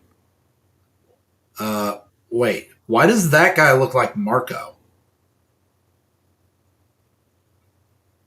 Wait. Oh, Marco.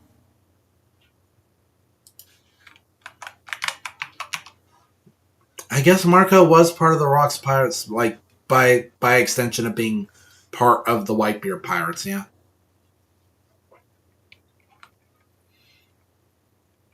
So, dang.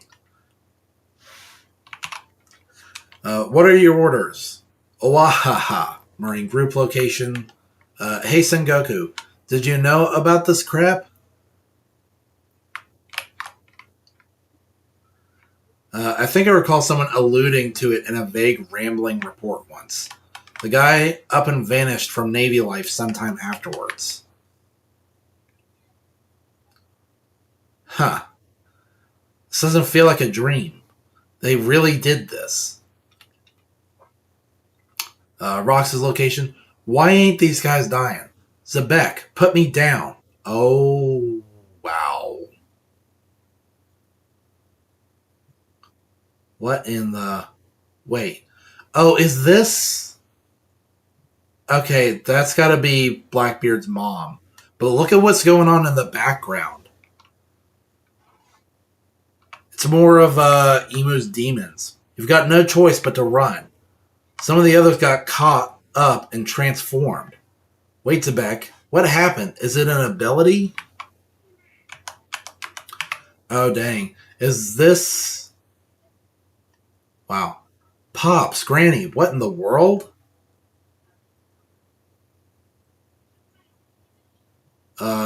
What is going...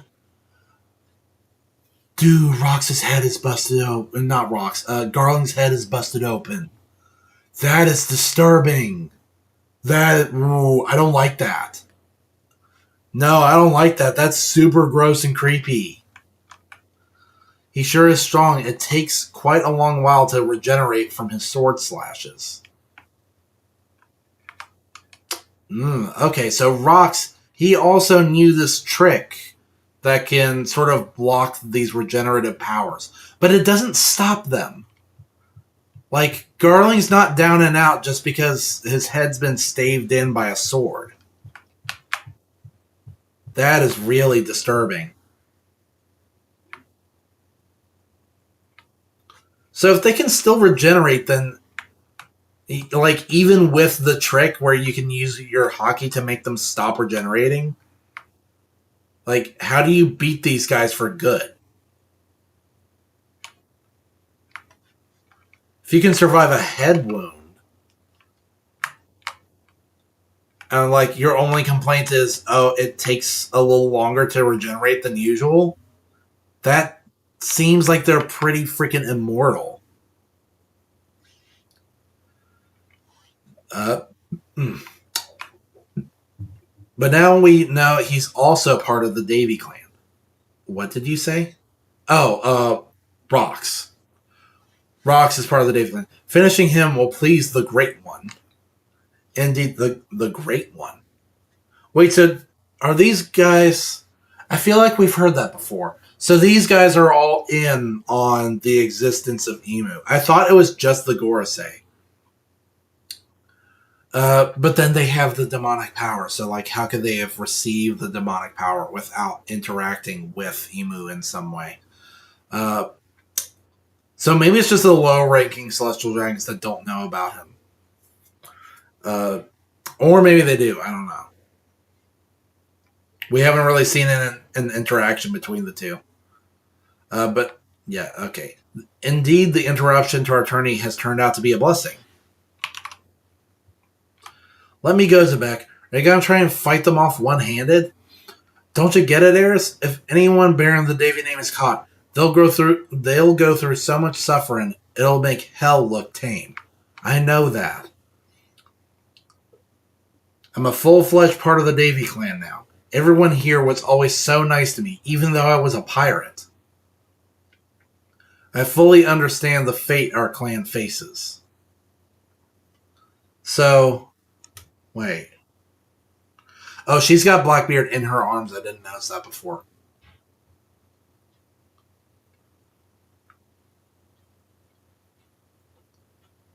So wait, who? I'm trying to figure out who married into the family and who is part of the family. Okay, no, Eris married into the family. I fully understand the fate our clan faces. Now put me down. Hey, if I was the kind of woman who just clung to you and couldn't protect a single child, you never would have fallen for me, right? Man, her design. Something about her face and her hair. I mean, I know Oda's guilty of, like, same face, right? He draws a lot of his female characters the same. I just wonder, though. I really do. Does she have hairy ears? That's an interesting design. Don't be an idiot. If it looks like they're about to get me, I'll kill, teach, and okay.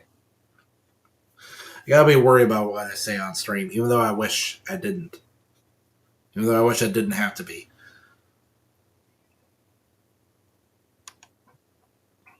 Dang, that's hardcore. We'll survive this by splitting up. Let's meet on Leluja, Zebek. Finally ditched your wife and kid, huh?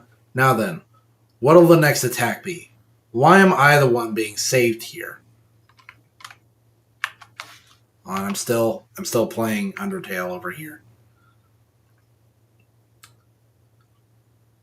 Afraid I can't let you go any further. Now bring it on, you monsters. I can't remember. Have we gotten a named attack from Zebek yet?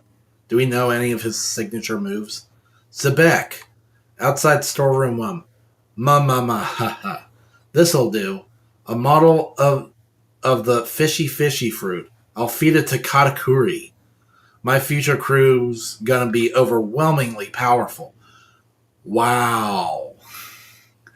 Wow. And then she immediately gets decked. She was saying that she gave the fruit to Kaido, but she had no intention. Because that seemed weird, right? That was uncharacteristically generous of her.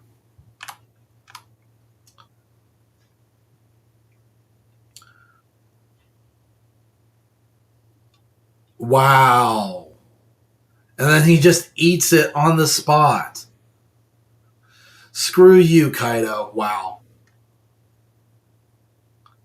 So, wow. So Big Mom was kind of just BSing him the whole time. She didn't give him the fruit. He took it. But I guess in her mind, like, she's the one that got it when somebody else was about to eat it. So in her mind, Kaido owes her. That's twisted.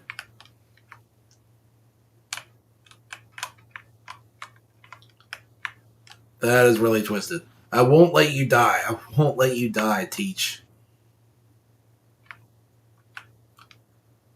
Man, this is crazy.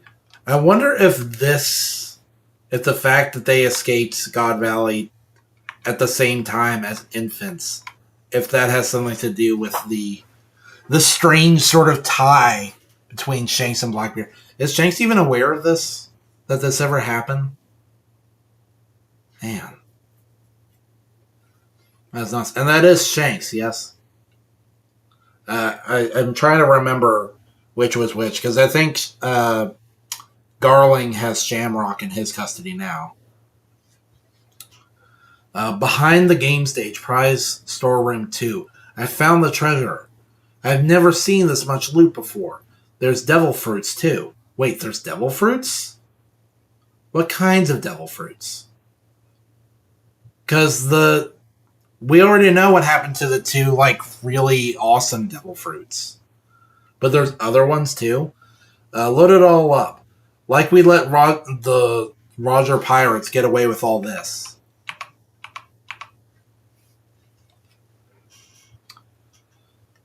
Drive the pirates off the island. Nothing makes sense here. Even justice. The world government's navy, please let us go. God Valley is not a member nation. As such, even if I only manage one more, I'm gonna save as many of these people as I can. Saturn, is Rox dead? Well, things have continued to unfold outside of our expectations. In fact, what is that? All this intense destruction, I believe if it continues, a dragon? We risk something else being unleashed. That must not be permitted. Something else being unleashed. What could they possibly... thank you. Kumakun, you're... No need to thank me, we have to hurry. Anywhere but here would be heaven. I had given up on surviving this. Thank you. Wow. Whoa. What is... Oh, Saturn's making his move. But Garp's here. So has Garp seen this? Boss, it's Rox and the others. Hold on. This probably isn't the time for that. How dare you go after my... Oh, Rox is looking really cool right now. He's looking super cool. How dare you go after my family? If you want me dead, I'll take you down first. Damn it. Oh, so he is getting beaten. Garling is actually getting beaten. I don't know how it's possible, but it is happening. There's not much to gain here, you know. Still gonna help? Don't sweat it. I owe you since I'm always drinking on your tab. Hey, you two, check this out. That's... Oh, that's funny. I like that. I like Kaido just having eaten this fruit, and then he rolls in, showing it off like, hey guys, check this out. I'm a Chinese myth dragon now. I finally got an ability. Good on you. At least someone's having a fun time. Vohaha. That's great and all, but mind if I ask what the hell we're up against? Whoa. Saint Saturn, what is this transformation? Whoa, a monster. Yeah, what is going on with Saturn? Because it's not just his normal, like, Zoan transformation. There's some sort of, like, shadow with eyes popping out of him. Is that supposed to be emo? Maybe this is a dream after all. What's up with this island? It's been one adventurous twist after another today. Oh, that's emo. Emu showing up in the flesh, not in the Room of Authority or the Room of Flowers. What is it, you ask? If I had to say, it's the world. Dang. And breaks next week, which I actually knew about. Yeah, I mentioned it before. So One Piece is on break next week, so we're going to go ahead and take a break as well. But, we finally made it. We finally made it to the end of Undertale, so let's go ahead and check that out now. Just final words. That was a pretty... even though a lot of it was stuff that we already kind of saw, this was still a pretty cool chapter.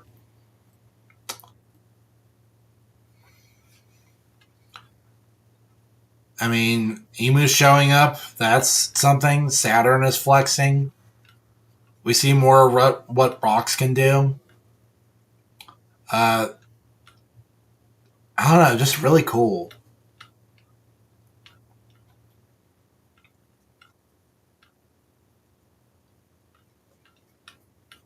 Learning more about these characters.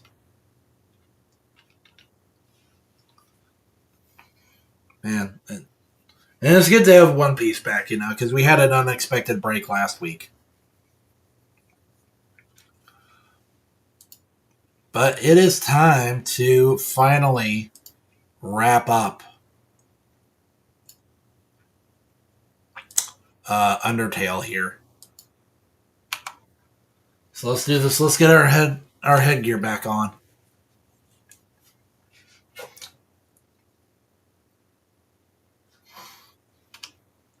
And we got someone checking us out on YouTube. Hey man, what's shaking? Thanks for joining us. We were just about to wrap up Undertale. So let's... There we go.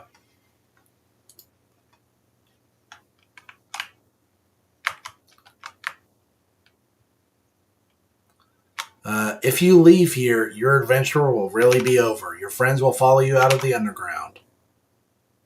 I'm ready. I'm ready.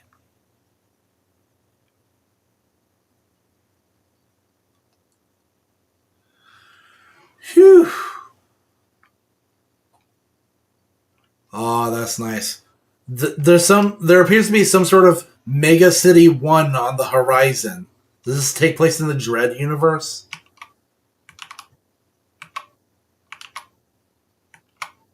That's some sumptuous pixel artwork right there, homeboy.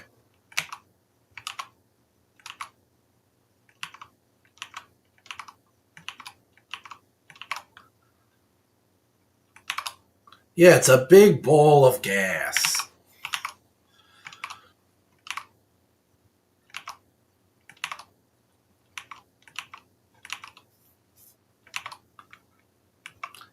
And they assume that it's going to be an era of peace. But again, humans chased monsters underground. What's the guarantee that the attitude is going to be any different? Especially after the humans have now broken out of the underground when they were not supposed to do that.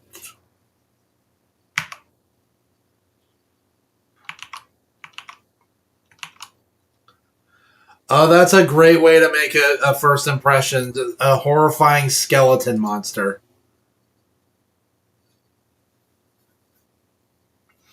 What's up, Monsieur TNT251? Thanks for joining us. We were just about to wrap this up.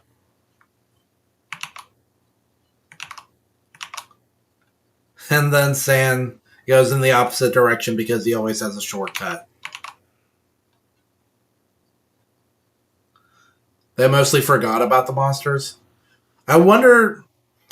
Because I haven't played Deltarune, right? I wonder... And I'm not even sure what the connective tissue is between Undertale and Deltarune. As far as I can tell, they are separate stories that may have some sort of secret, mysterious connection, like their alternate realities or something. I don't know, because I haven't played it. I plan on playing it once all the episodes are out. But for now, I'm just gonna wait until it's finished. Alternate universes. I figured. Have you played it? I'm a little uneasy about it because it's hard to imagine them topping. I say them like it's like I know it's not just a one man show, but it is mostly Toby. It's just hard to imagine how Toby could possibly top this.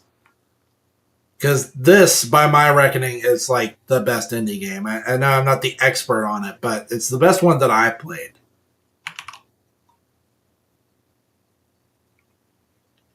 You've only heard good things about it. Same here.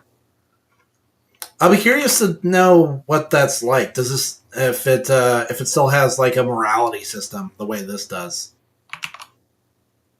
or what the possible iteration could be on this gameplay? As I understand it, there are multiple playable characters. Like you actually have a party, like a more traditional RPG.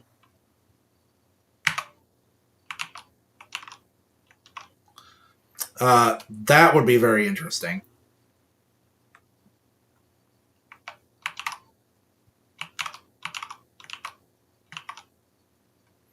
Now, don't you get it, honey? I want to stay with you after I got you out of the underground.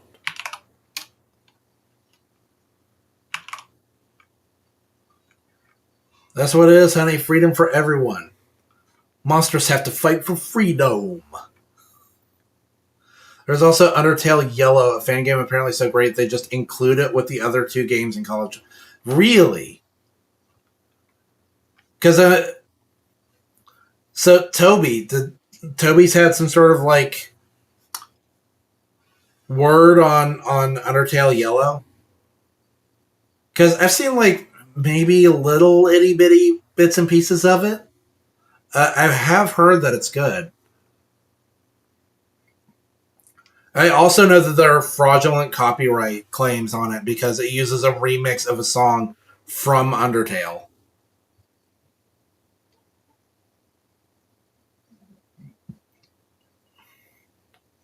which is kind of twisted.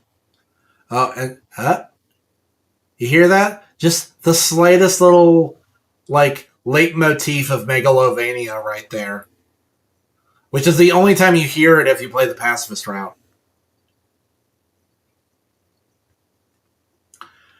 The cowboy guy. I'm of the assumption that the cowboy guy is the guy who leaves behind the yellow soul and the empty gun and the cowboy hat. I did think it would be cool. See, that would have been my idea for how to follow up Undertale. It's just making uh, again an episodic game, but making it based on the six other humans that came before you. Because it would be neat to see not only their stories, but through their lens, see the other characters, like the classic Undertale cast, at different points in their lives.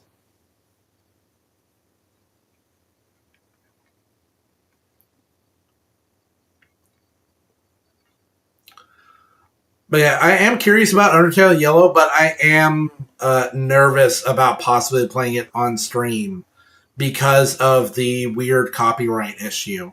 Because I understand that Toby doesn't have a problem.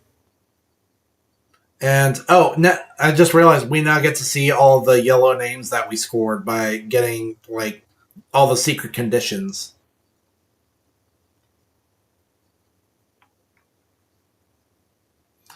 and how the characters behave with you if you don't befriend them.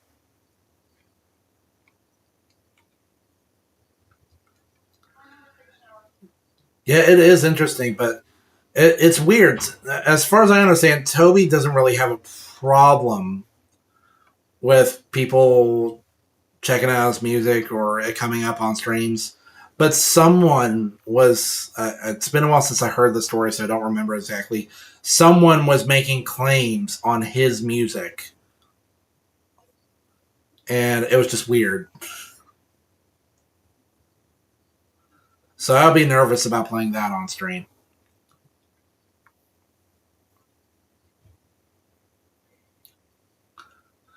I should. You know, now that we've made it this far, daggone it.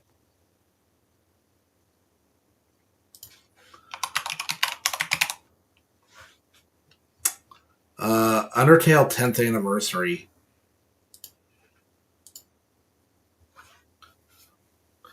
Because there was some like special 10th anniversary content that somebody cooked up. And I took a crack on it in our first Undertale stream, but maybe now that my skills are a little more honed, I can try it a second time.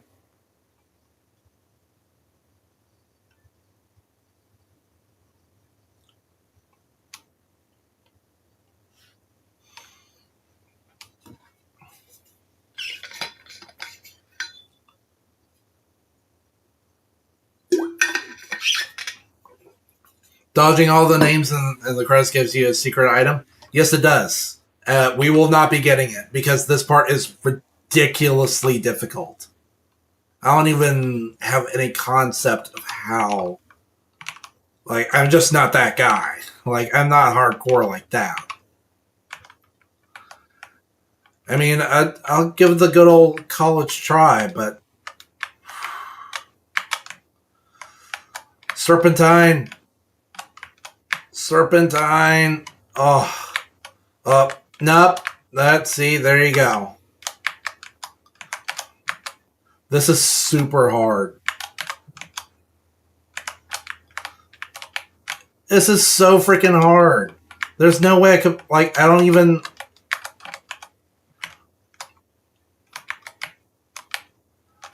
Like, I'm giving it my darndest. But it's like, yeah, one of the backers was just Demix from Kingdom Hearts 2. I think.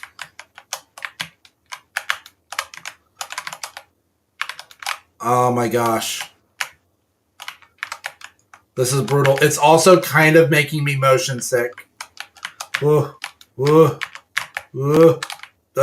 it. This is... You don't move fast enough. I wish I could drink some CT. If I like rotate. Ooh.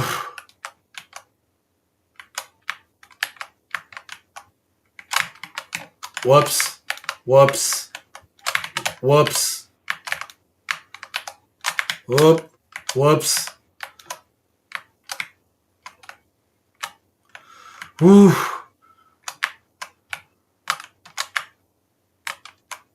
How do people get the secret item? I know it's like, I'm pretty sure it's a key for the that one place in Snowden. Oh, for a second I thought I had to dodge something else.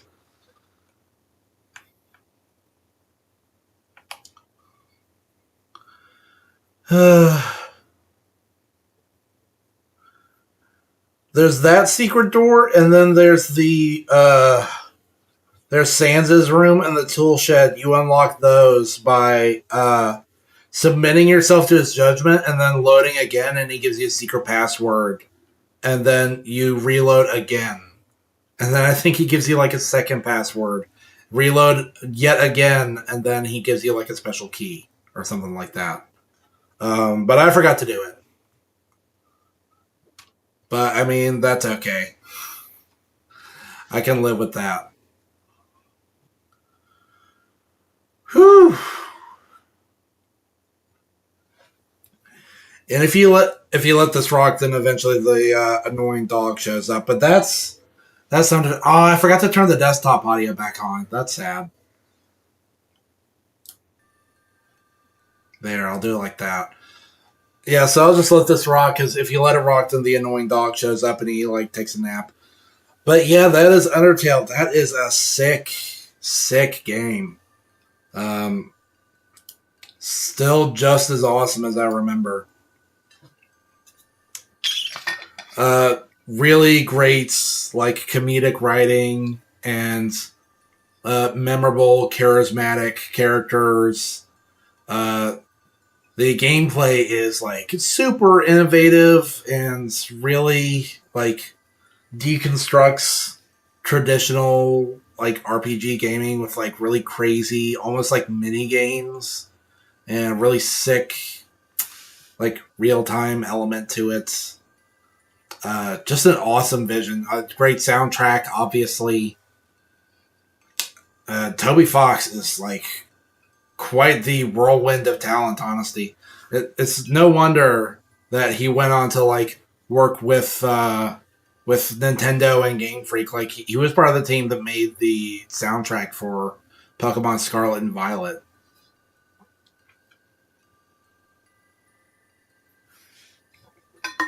Just a great game from top to bottom.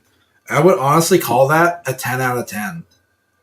Because I'm trying to think, and there's basically no one that I would not recommend this game to.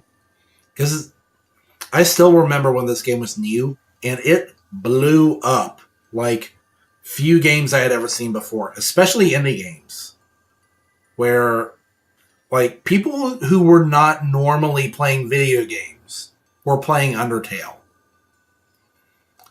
And was probably the gateway for a lot of people to get into gaming, which I think is awesome. Um, just I don't know. It's just like I can't say enough good things about it. Yeah, it has a really universal appeal that almost it like transcends the medium, in my opinion. Like anybody from almost any walk of life can enjoy this, just with like a little bit of manual dexterity. Because I mean, that was like the pacifist route that's supposed to be challenging, but I mean, I was able to beat it just fine. And even if you can't do the pacifist route, if you gotta level up to beat the game, you still get a satisfying ending out of it. Like there is no wrong way to play this game, really. So accessible to people of all levels with fun, personable characters. Uh, it's got a message for pretty much anyone, and just real masterclass storytelling. Really, I love all the incorporation and reincorporation, where almost everything that you learn comes back in some way. Where if you really study and pay attention, then you can pick up on all sorts of cool stuff. But that'll no. There's still a little more undertaling to do, and I don't know what you do at this point. I think you just like I think you just close out, but we've got a little bit more, and it just went back to the end real quick. That was awkward. So let's do this, right? Let's take one more crack at the Undertale 10th anniversary. If I can find it. There's the 10th anniversary stream, but where's the 10th anniversary website? Is it here?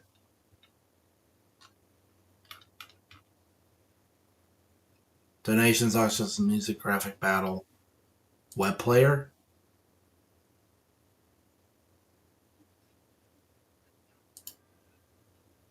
Okay, here we go. Whoops.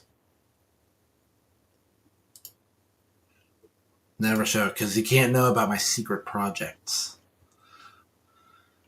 All right, let's freaking do this.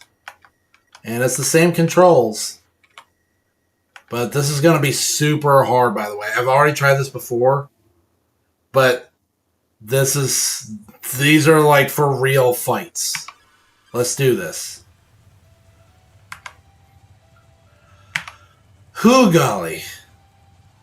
All right, Mr. Sunshine. Cloudin. You cloud in the room with cruel cynicism. Thinks he's old news. Okay. I gotta remember how this fight works. Their attacks deal so much damage. Okay, how much? No items. Oh, man. Okay. I can spare him, though. Spare. But, I mean, there's no way... Oh. That was embarrassing. Play again. Cloudo. I'm onto something.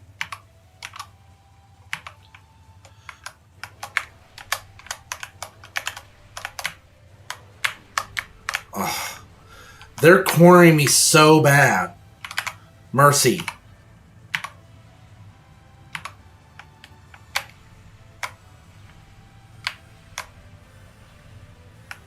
Oh, whoops. Oh, come on. That has so many hits to it. Okay. I really got to get better at dodging the first volley so that I can maybe withstand the second one. Cloudin is definitely the way to do it.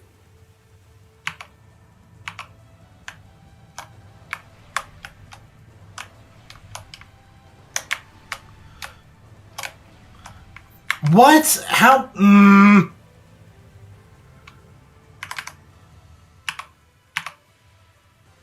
Eat the hairs of the world. What dialogue is this? Oh.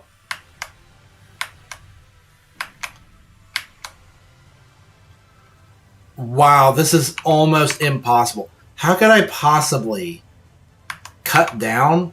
Explain to Aberrant this new area is probably just for show. The hair controlling it was destroyed. Oh! I'm doing it. I'm actually doing it this time.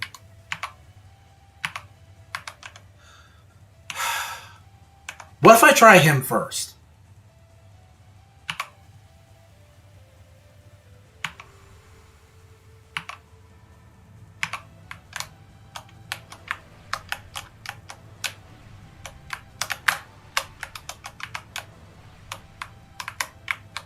Better.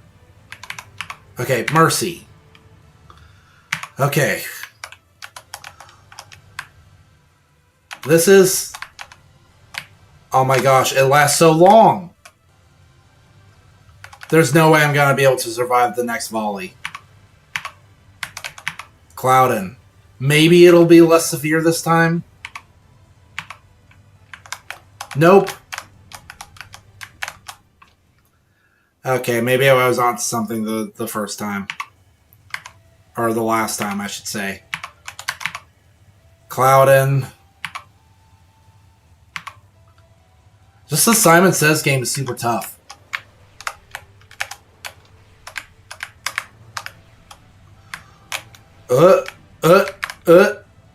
Better.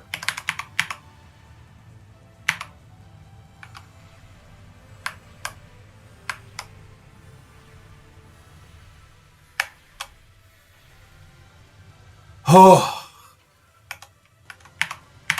Okay, we might have it.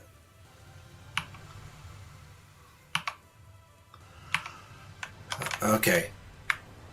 Oh, what? Oh, what is this turning into? No.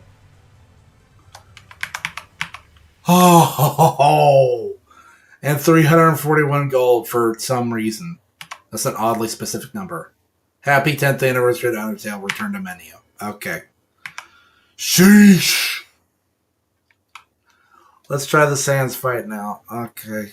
And this one I am almost certainly not going to beat, but, you know, we'll give it a good old shake.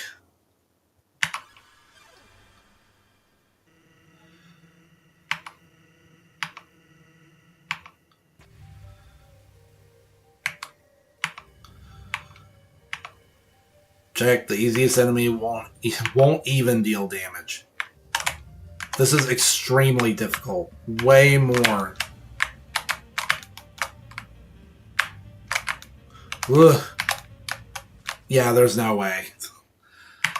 I'll give it, I think, like 3 more tries.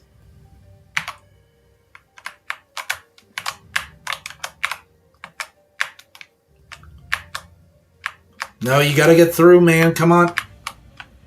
No. Okay, I think this is my first time actually getting through his, like, first attack.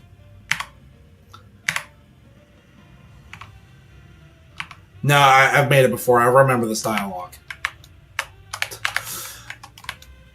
Casual Sands. Oh. How? What? Oh, you gotta, like, land on top of the... Okay, one more time. I have absolutely no faith in my ability to beat this. I'm probably gonna lose to this again. Oh, that... I don't know what that was. No, down. Down. No. Okay, that's it. That's way, way too hard. There's absolutely no way I can beat that. So, instead of that, let's go ahead and do this. Because we checked out the new One Piece, right? So the next thing I wanted to do was... we got a new glitch trailer. Glitch Direct, they call it. So let's fire this up.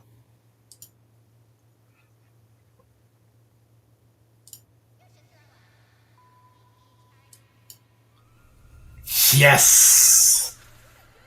Beach episode. This is too quiet. Let me turn the volume up. Oh, this is going to be good.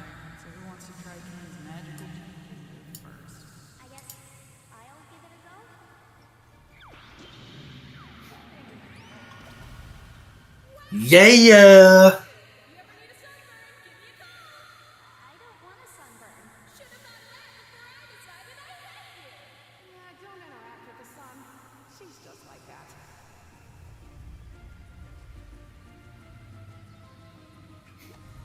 Nice.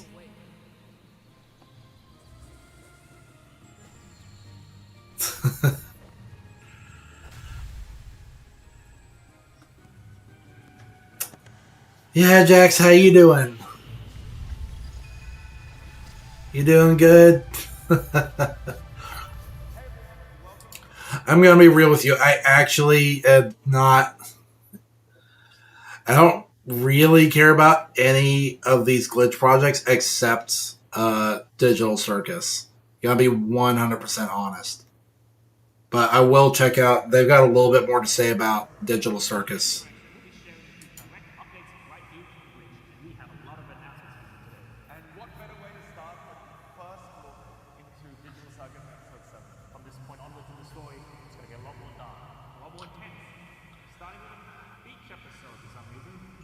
Yeah, I was going to say the beach of December 12th. Hold on a second. Wow, they're dropping that release date real early. Okay, December 12th. Man, that's so far away. On a Friday.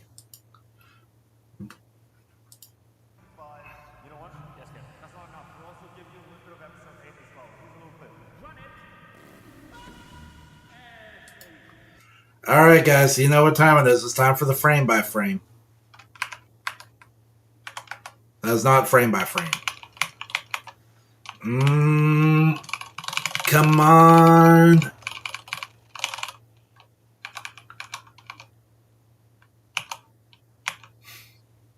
This is unintelligible.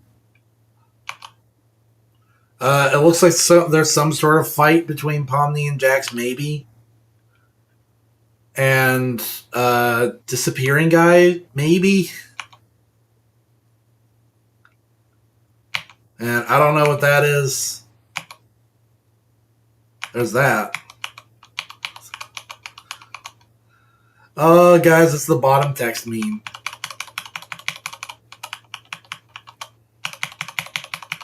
And there you go. That's your next Digital Circus episode. I mean, hey, we got to see Pomni in some swimwear, so that's pretty tight. Now, what's... yes. One more thing before we close things out. I've been working... Because for anyone who doesn't know, right? Magic the Gathering, they are working on an Avatar The Last Airbender crossover, and they're kind of cooking up their own little set. So I figured I would work on a set of my own, because I had already been workshopping one before they even made the announcement. And so I've just been banging away at that pretty much anytime I had some free time. And so I just kind of wanted to weigh what I had come up with uh, versus what they've managed to cook. So if I could just have a moment to. Oh, and of course, they're working on Teenage Mutant Ninja Turtles, which, golly, if you thought I didn't care about the Spider-Man set, I really don't care about Teenage. I've never been a Teenage Mutant Ninja Turtles guy. I always thought, even as a child, that they were just really lame.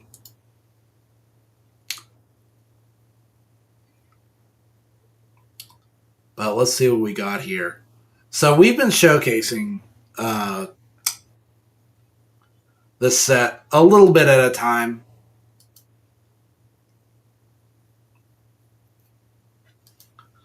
Over the course of several streams. First time I showed off the Water Tribe. And then after that was the Air Nomads. And the Spirit World was its own archetype. Fire Nation. So this time, I'm going to go ahead and fire up my little preview into my concept for an Earth Kingdom archetype. So I'm just kind of combing through the cards that they have for the Earth Kingdom to do a little like compare and contrast. Which, truth be told, I think they're really cooking with this new set, and I'm looking forward to playing it.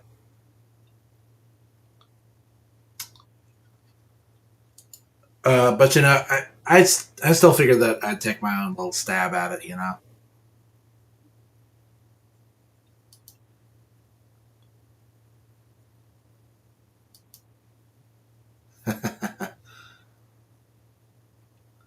Oh, that's good. And they've got quite a few cards out already.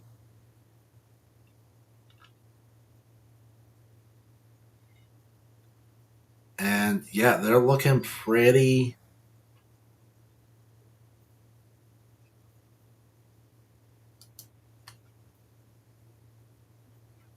Looking pretty sick. But let's see.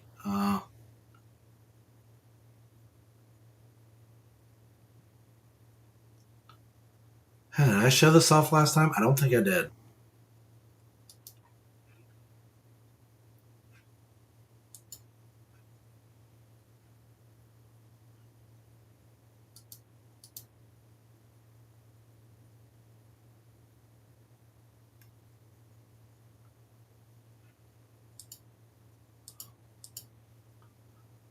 Okay, I think we're good to go now. If my cursor would cooperate.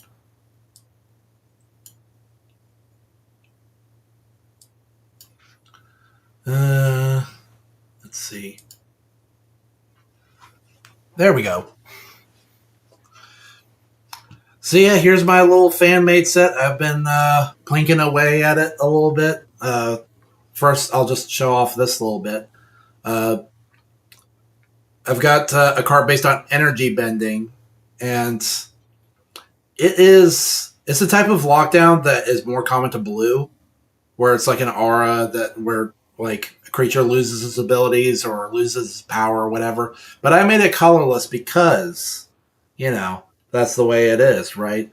In the time before the Avatar, we bent not the elements but the energy within ourselves. So I thought it made sense for this one to be colorless, right?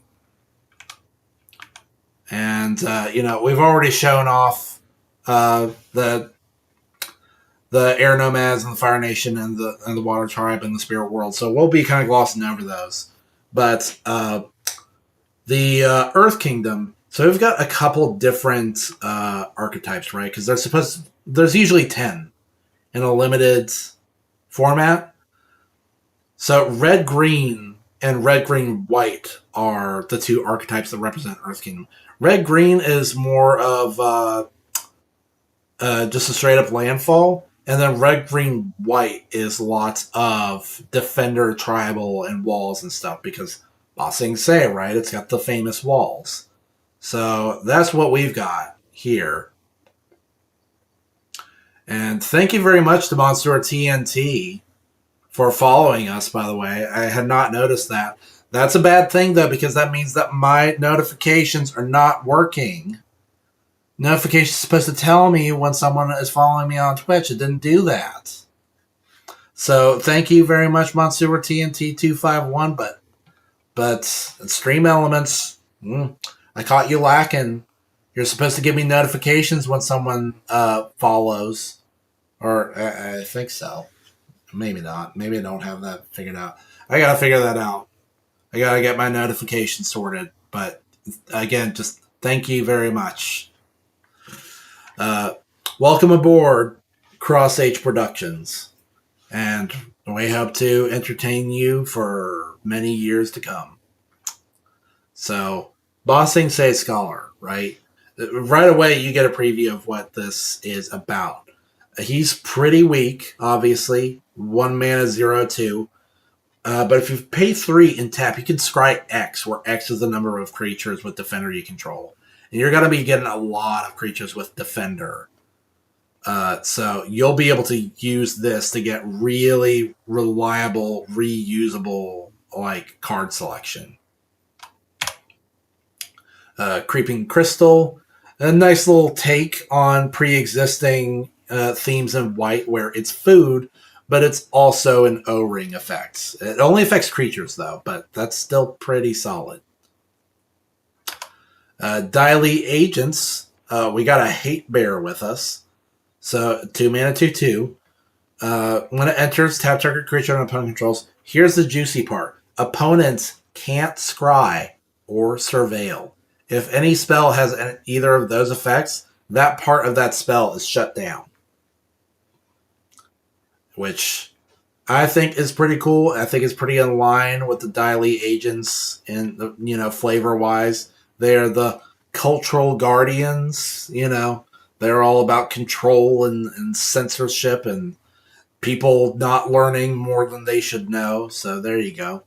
Earth Kingdom General, 3 mana, 3/4, is part of. He's part of the Vanguard, right? And part of a little formation of cards that will help you get the most out of your creatures with Defender. So this guy says creatures you control with Defender can attack as though they didn't have Defender. So this guy is definitely going to be a centerpiece for your offense. Early game, you set up your walls and stuff and your defenders, and then when it's over, you just cut loose. Right? Earth Walls gives you a couple wall tokens. Earthbending Tutor, he's a Defender Lord, so they all get +1/+1. And who else we got? We've got the Jasmine Dragon. I don't remember if I showed off this before. So we've got a legendary enchantment. Whenever a creature enters your control, you may pay white. If you do, create a food token. So I think that's pretty fair, pretty balanced. I struggle with this design for a little bit because I don't want it to be just endless food generation. But what else do we have? We have the Royal Earthbenders. 2 mana, 2/3 Defender. Each creature you control with toughness greater than its power has vigilance. So with this in play, once Earth Kingdom General, his effect is online, you don't necessarily have to give up your defense to be offensive. You just gotta, protect your key creatures to keep the strategy going. Now that's it for Earth Kingdom in white. Let's see what they look like in red. We've got Canyon Crawler. So he's cheap. He's a 3/3. But he has a built-in, almost like a self-destruct system. At the beginning of your upkeep, each opponent may sacrifice a food. If an opponent does, Canyon Crawler can't attack this turn. That's the design I got working for him now. Could use a little refinement, but I still think this is a fun design. Like if your opponent doesn't have any food, then they're gonna get walloped. Right? We've got Eelhound. Now this is interesting because Wizards, they have their own Eelhound card. So let's look at that real quick. Let's see.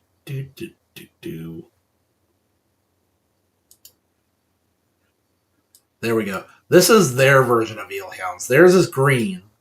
It's pretty big.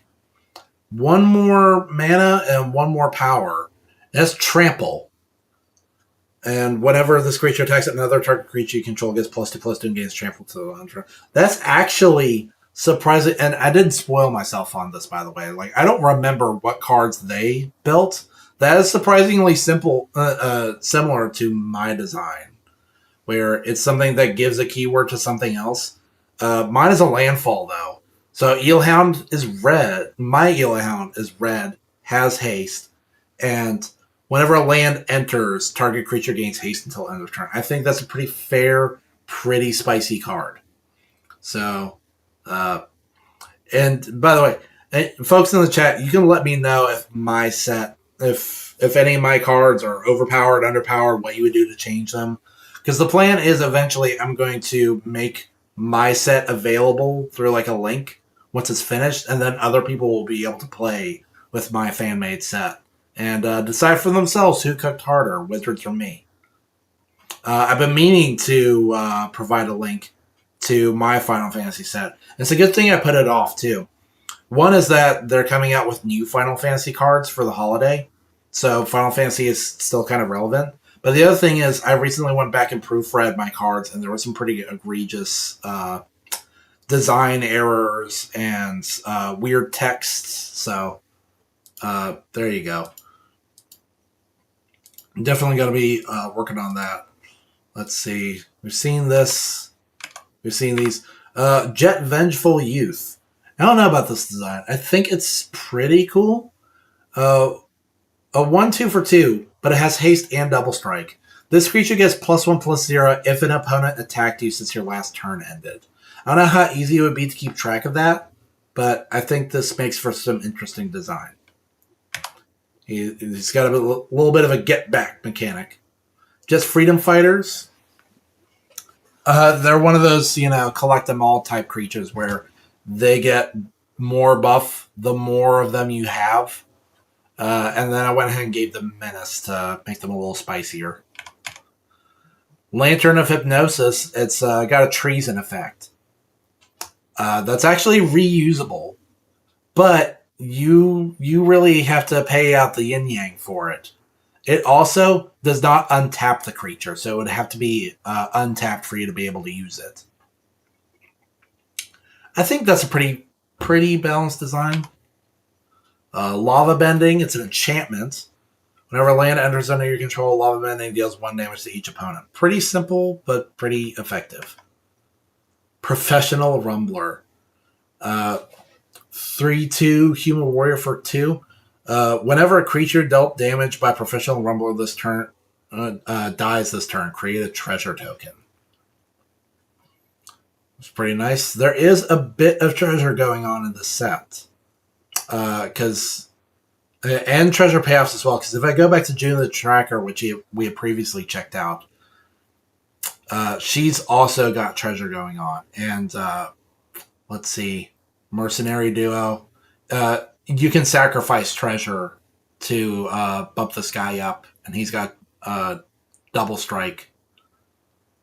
What else have we got? We've got Stone Blast. Very appropriate art that I found for this. Stone Blast is kind of like a fireball. You can pay red and X or sacrifice a wall with toughness X. Stone Blast deals X damage to any target. So you can take your defenders and turn them into damage or removal.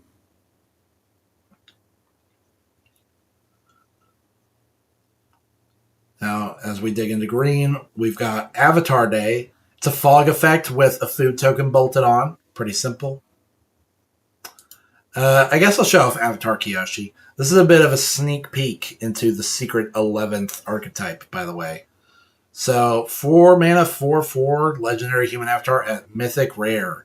She's got a prismatic omen effect, where lands you control are every basic land type in addition to their other types. And you can pay each of these 4 colors of mana to destroy target permanent. Pretty solid. And then we got the Blind Bandit. So, like other members of the core cast, Toph has 3 different cards based on her 3 different incarnations across the 3 different books in The Last Airbender. So this is based on book 1. Her book, no, because she wasn't in book 2. But I went ahead and gave her 3 anyway because, whatever, like just to help her fit in. 2 mana 2/2 with Vigilance. Whenever she blocks, she gets +X/+0 until end of turn, where X is her toughness. I'm worried that she might be a little underpowered. Like, she can trade real good defensively, but I don't know if she has enough going on offensively. Because it's a little... I don't know. I would be afraid of bumping her stats up too much either way with this design, because then she would be able to trade with huge creatures for just 2 mana. I think this is a nice balance. Right here. For a legendary creature at rare, it's fine. And then the Cabbage Merchant. Well, guess what? They have their own Cabbage Merchant. Let's go ahead and check him out. So theirs is a legendary creature. He's got the same type line. But theirs costs 3 and is a 2/2, which is bizarre to me. Like, he's a non-combatant. Mine is a 0/3, as you can see. Theirs is rare and has this weird thing where they make tons of food, but there's also like a built-in self-destruct switch for the food, where whenever a creature deals combat damage to you, you sacrifice a food. But then it can turn food into mana. Mine is much more straightforward. He's not legendary. He costs less. He has no power, but he has an activated ability where you make food, and whenever an opponent attacks you, untap and Cabbage Merchant. So this is a way to get lots of food going if you can pay for it. And a little bit of a deterrent as well. He might actually be a little too powerful. I don't know. It's tough. Because food you gotta pay to use it anyway. Chin's Campaign. Equal parts land tutor and like I forget what it's called, not berserk, but he's a bit of a combat trick. So you can get a basic land and put it down tapped, and then he buffs one of your guys equal to the number of lands you control. And he costs 5, so I think that's pretty fairly costed for the effect. Actually, before we go any further, I should compare this, because guess what? They've got their own Blind Bandit card. So instead of like wall tokens, they do lots of land creatures. And she's got a thing where she gets bigger based on the number of +1/+1 counters. So the more you earthbend, the bigger she gets. Which I still think is a pretty solid design.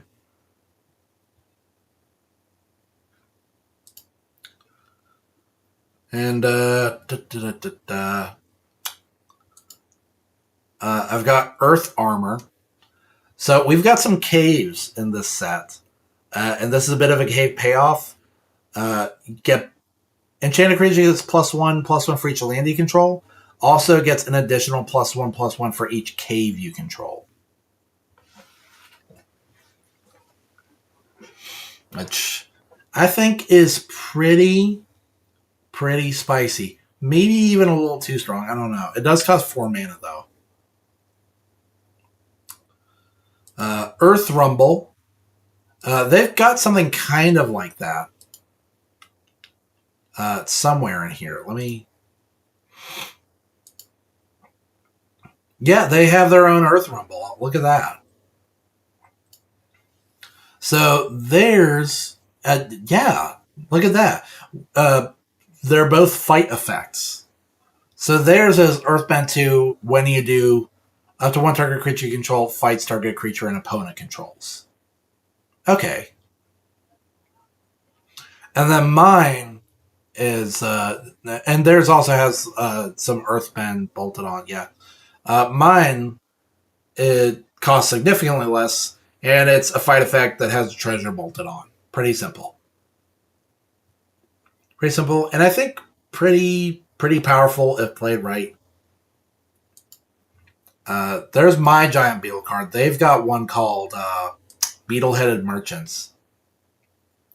Not exactly the same. This is the giant beetle. This is the guy who rides on it. But theirs is a 5-mana 5/4. When it attacks, you may sacrifice another creature or artifact. If you do, draw a card and put a +1/+1 counter on this creature. That's pretty good. Mine just has a thing where when he enters, you can get an extra land down, and he's also anti -1/-1 counters, which is a great counter to no pun intended. Great counter to the Water Tribe, which has -1/-1 counters going on. Let's see, surface to air rocks. Destroy up to X target creatures with flying, where X is the number of creatures with Defender you control +1. So at the very least, you will be able to take down one creature with flying with this, which is pretty good. And then you could potentially wreak way more devastation. Terror Team, here's another part of your offense, right? So Terror Team, it is a 3-mana 0/4 with Defender, which seems terrible, but each creature you control with Defender assigns combat damage equal to its toughness rather than its power. So in practice, this is a 4/4 with Defender. And then, of course, once you pair that up with, which was it? Earth Kingdom General, you can really mess people up.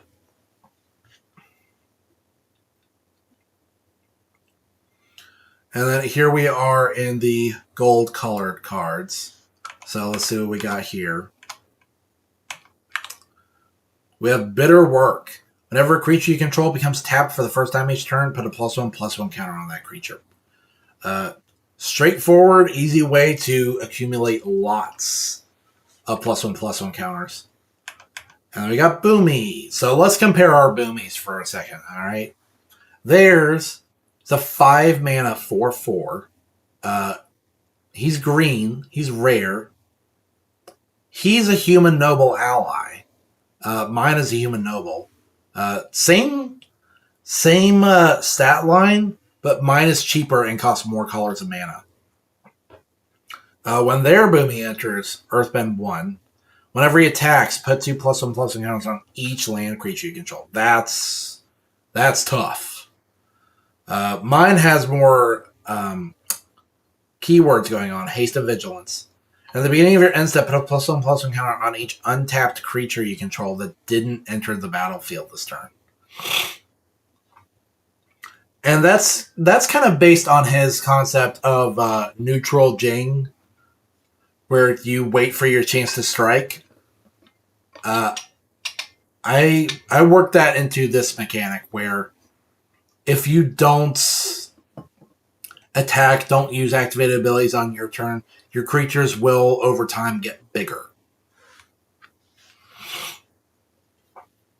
Which I don't know if that's too underpowered, but I think this is pretty solid.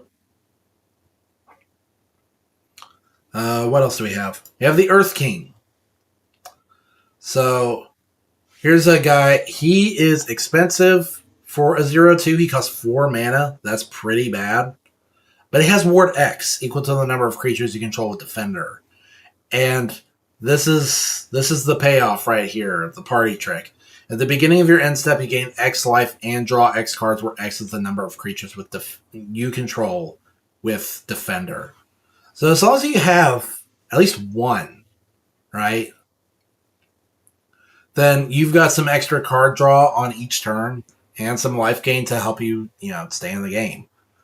But if you can keep racking up creatures with Defender, that effect is going to get huge. And so I think 4 mana is a pretty fair price for him. He's got some solid protection going on.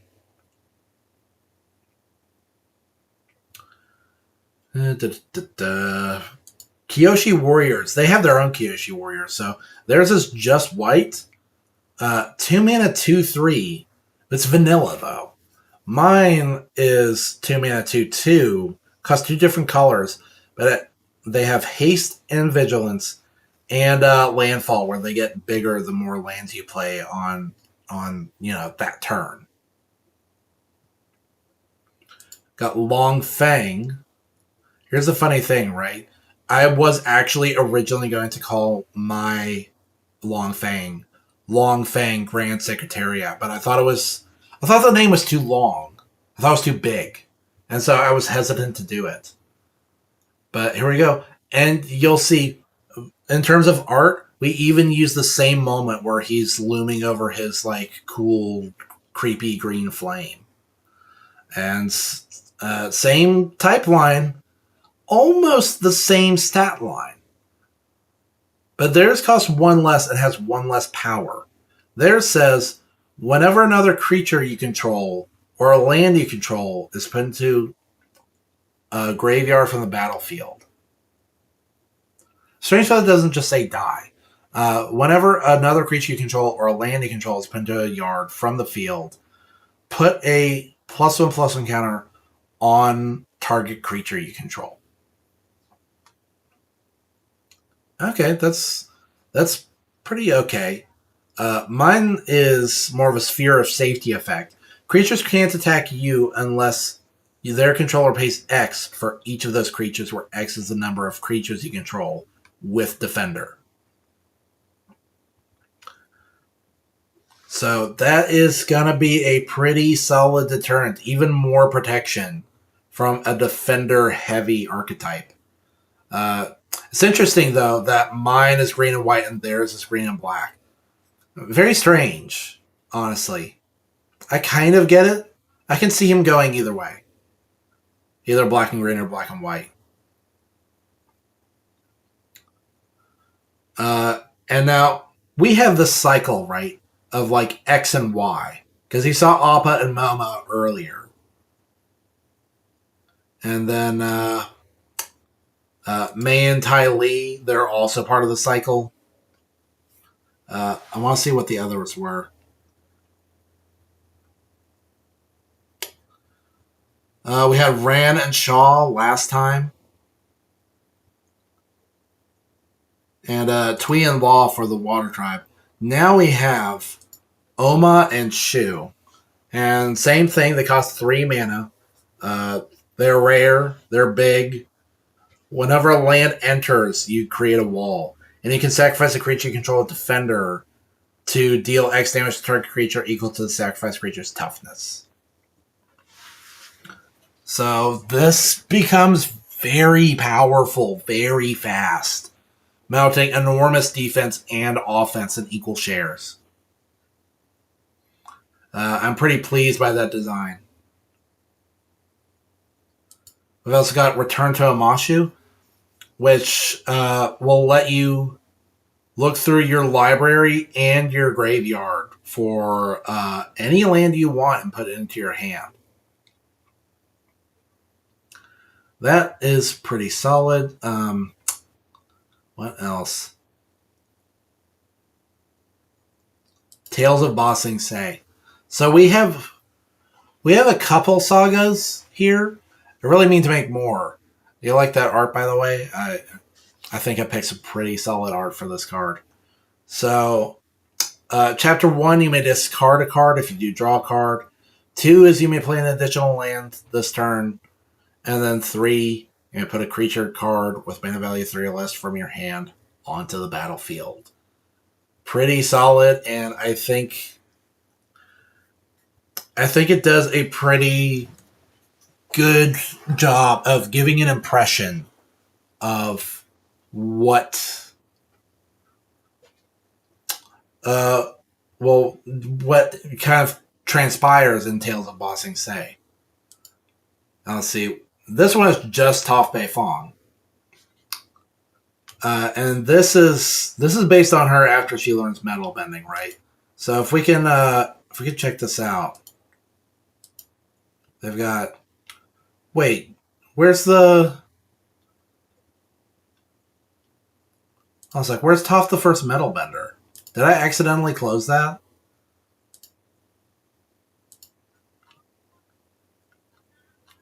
Come on, Toph the first metal bender. Here you go.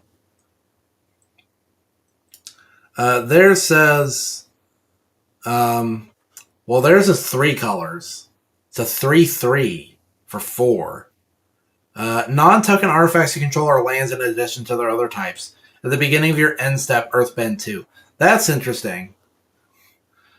So their design kind of soups up artifacts. Mine does the opposite, where on landfall, you get to destroy a non-creature artifact. And then I also have the Runaway, based on her latest iteration. 2 mana for a 3/2. Okay. Haste and Trample, and on landfall, you get a treasure token. Pretty simple, but pretty effective and evocative, I think. And let's see. Got Earth Tank. 2 for a 3/3 vehicle with Trample and Crew 2. That's not amazing, but on landfall, it becomes an artifact creature until end of turn. So ideally, you will never have to crew this for this to be big and hit big. And let's see.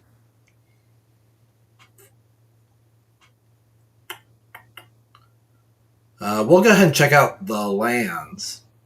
So if I was talking before about how we have some caves going on in my fan-made set. So here's pretty simple. When you can tap for colorless, or you can tap it and tap an untapped creature you control to tap target creature, which honestly might even be a little too powerful. I don't know. Getting free lockdown like that, even if you have to tap down one of your creatures. I've also cooked up a new cycle of land cards where the bit is that they're all legendary. They each tap for one of 3 different colors. And they all enter tapped unless you fulfill some kind of condition. So Earth Kingdom Palace enters tapped unless you control a wall. Fire Nation Palace asks for a vehicle. Innermost Sanctum wants you to have drawn 2 or more cards this turn.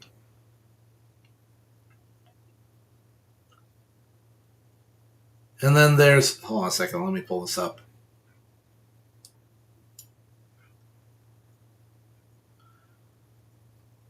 There we've also got the Top of the World. It wants you to put a stun counter on a tapped creature you control. And then Wan Chi Tong's Library, where you need to either discard or mill for it to come in untapped.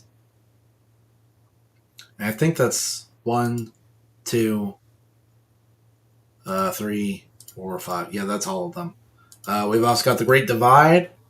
This is a cool effect, I think. It enters taps. It can tap for one of 2 different colors, but when it enters, either target creature can't block this turn, or target creature must block this turn if able.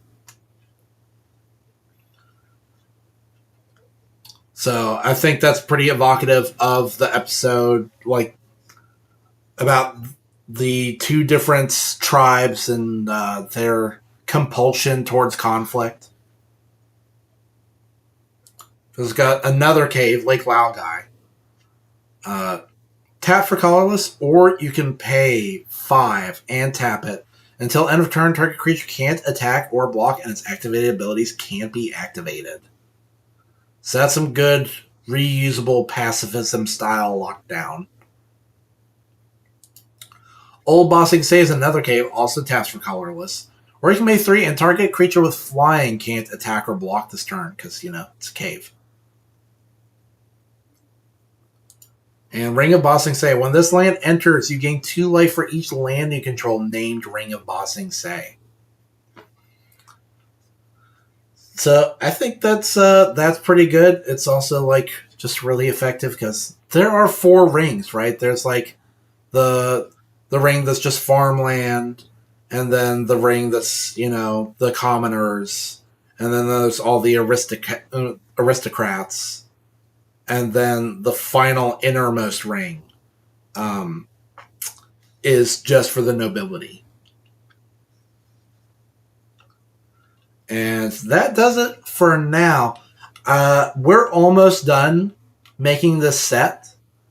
I've still got to put a little bit more polish on it because I've got one more archetype that I want to cook up, the secret 11th archetype. And then this set will be good to go, and then I'll give like a last presentation on it and make it available for play. But for now, that'll do it. That was nice, long, hefty stream. Had a lot of cool stuff going on. We played Undertale, read One Piece, learned a little bit about the hot, sizzling new Digital Circus episode, and we got to talk about some more Last Airbender MTG stuff. So that'll do it for now. Yeah. Plan right now, because One Piece is on break next week, right? Plan right now is to come back October 26th, which, I'm going to try and stream at 1, but you know how it is. There's almost always something that comes up that screws it up. So, schedule always subject to change. Best way to keep up is to check me out on all my little socials down here. Best one is Twitter, almost definitely. That's the one that's just the easiest to manage for me. And I know I'm not always good about announcing stuff, but, I try. But that'll do it for now. As always, thank you very much for your support. Very happy with the turnout. So glad everybody showed up to see me put the capstone on our little Undertale adventure. It's been a blast. And I really got to think about what game we want to play next. But yeah, thanks. Thank you very much for showing up, and thank you for the follow. Once again, Monsieur TNT251. Every follow and like and view and subscription and comments, it all helps us push on to bigger and better things. And until next time, y'all have a good night and happy Columbus Day. We'll see you later.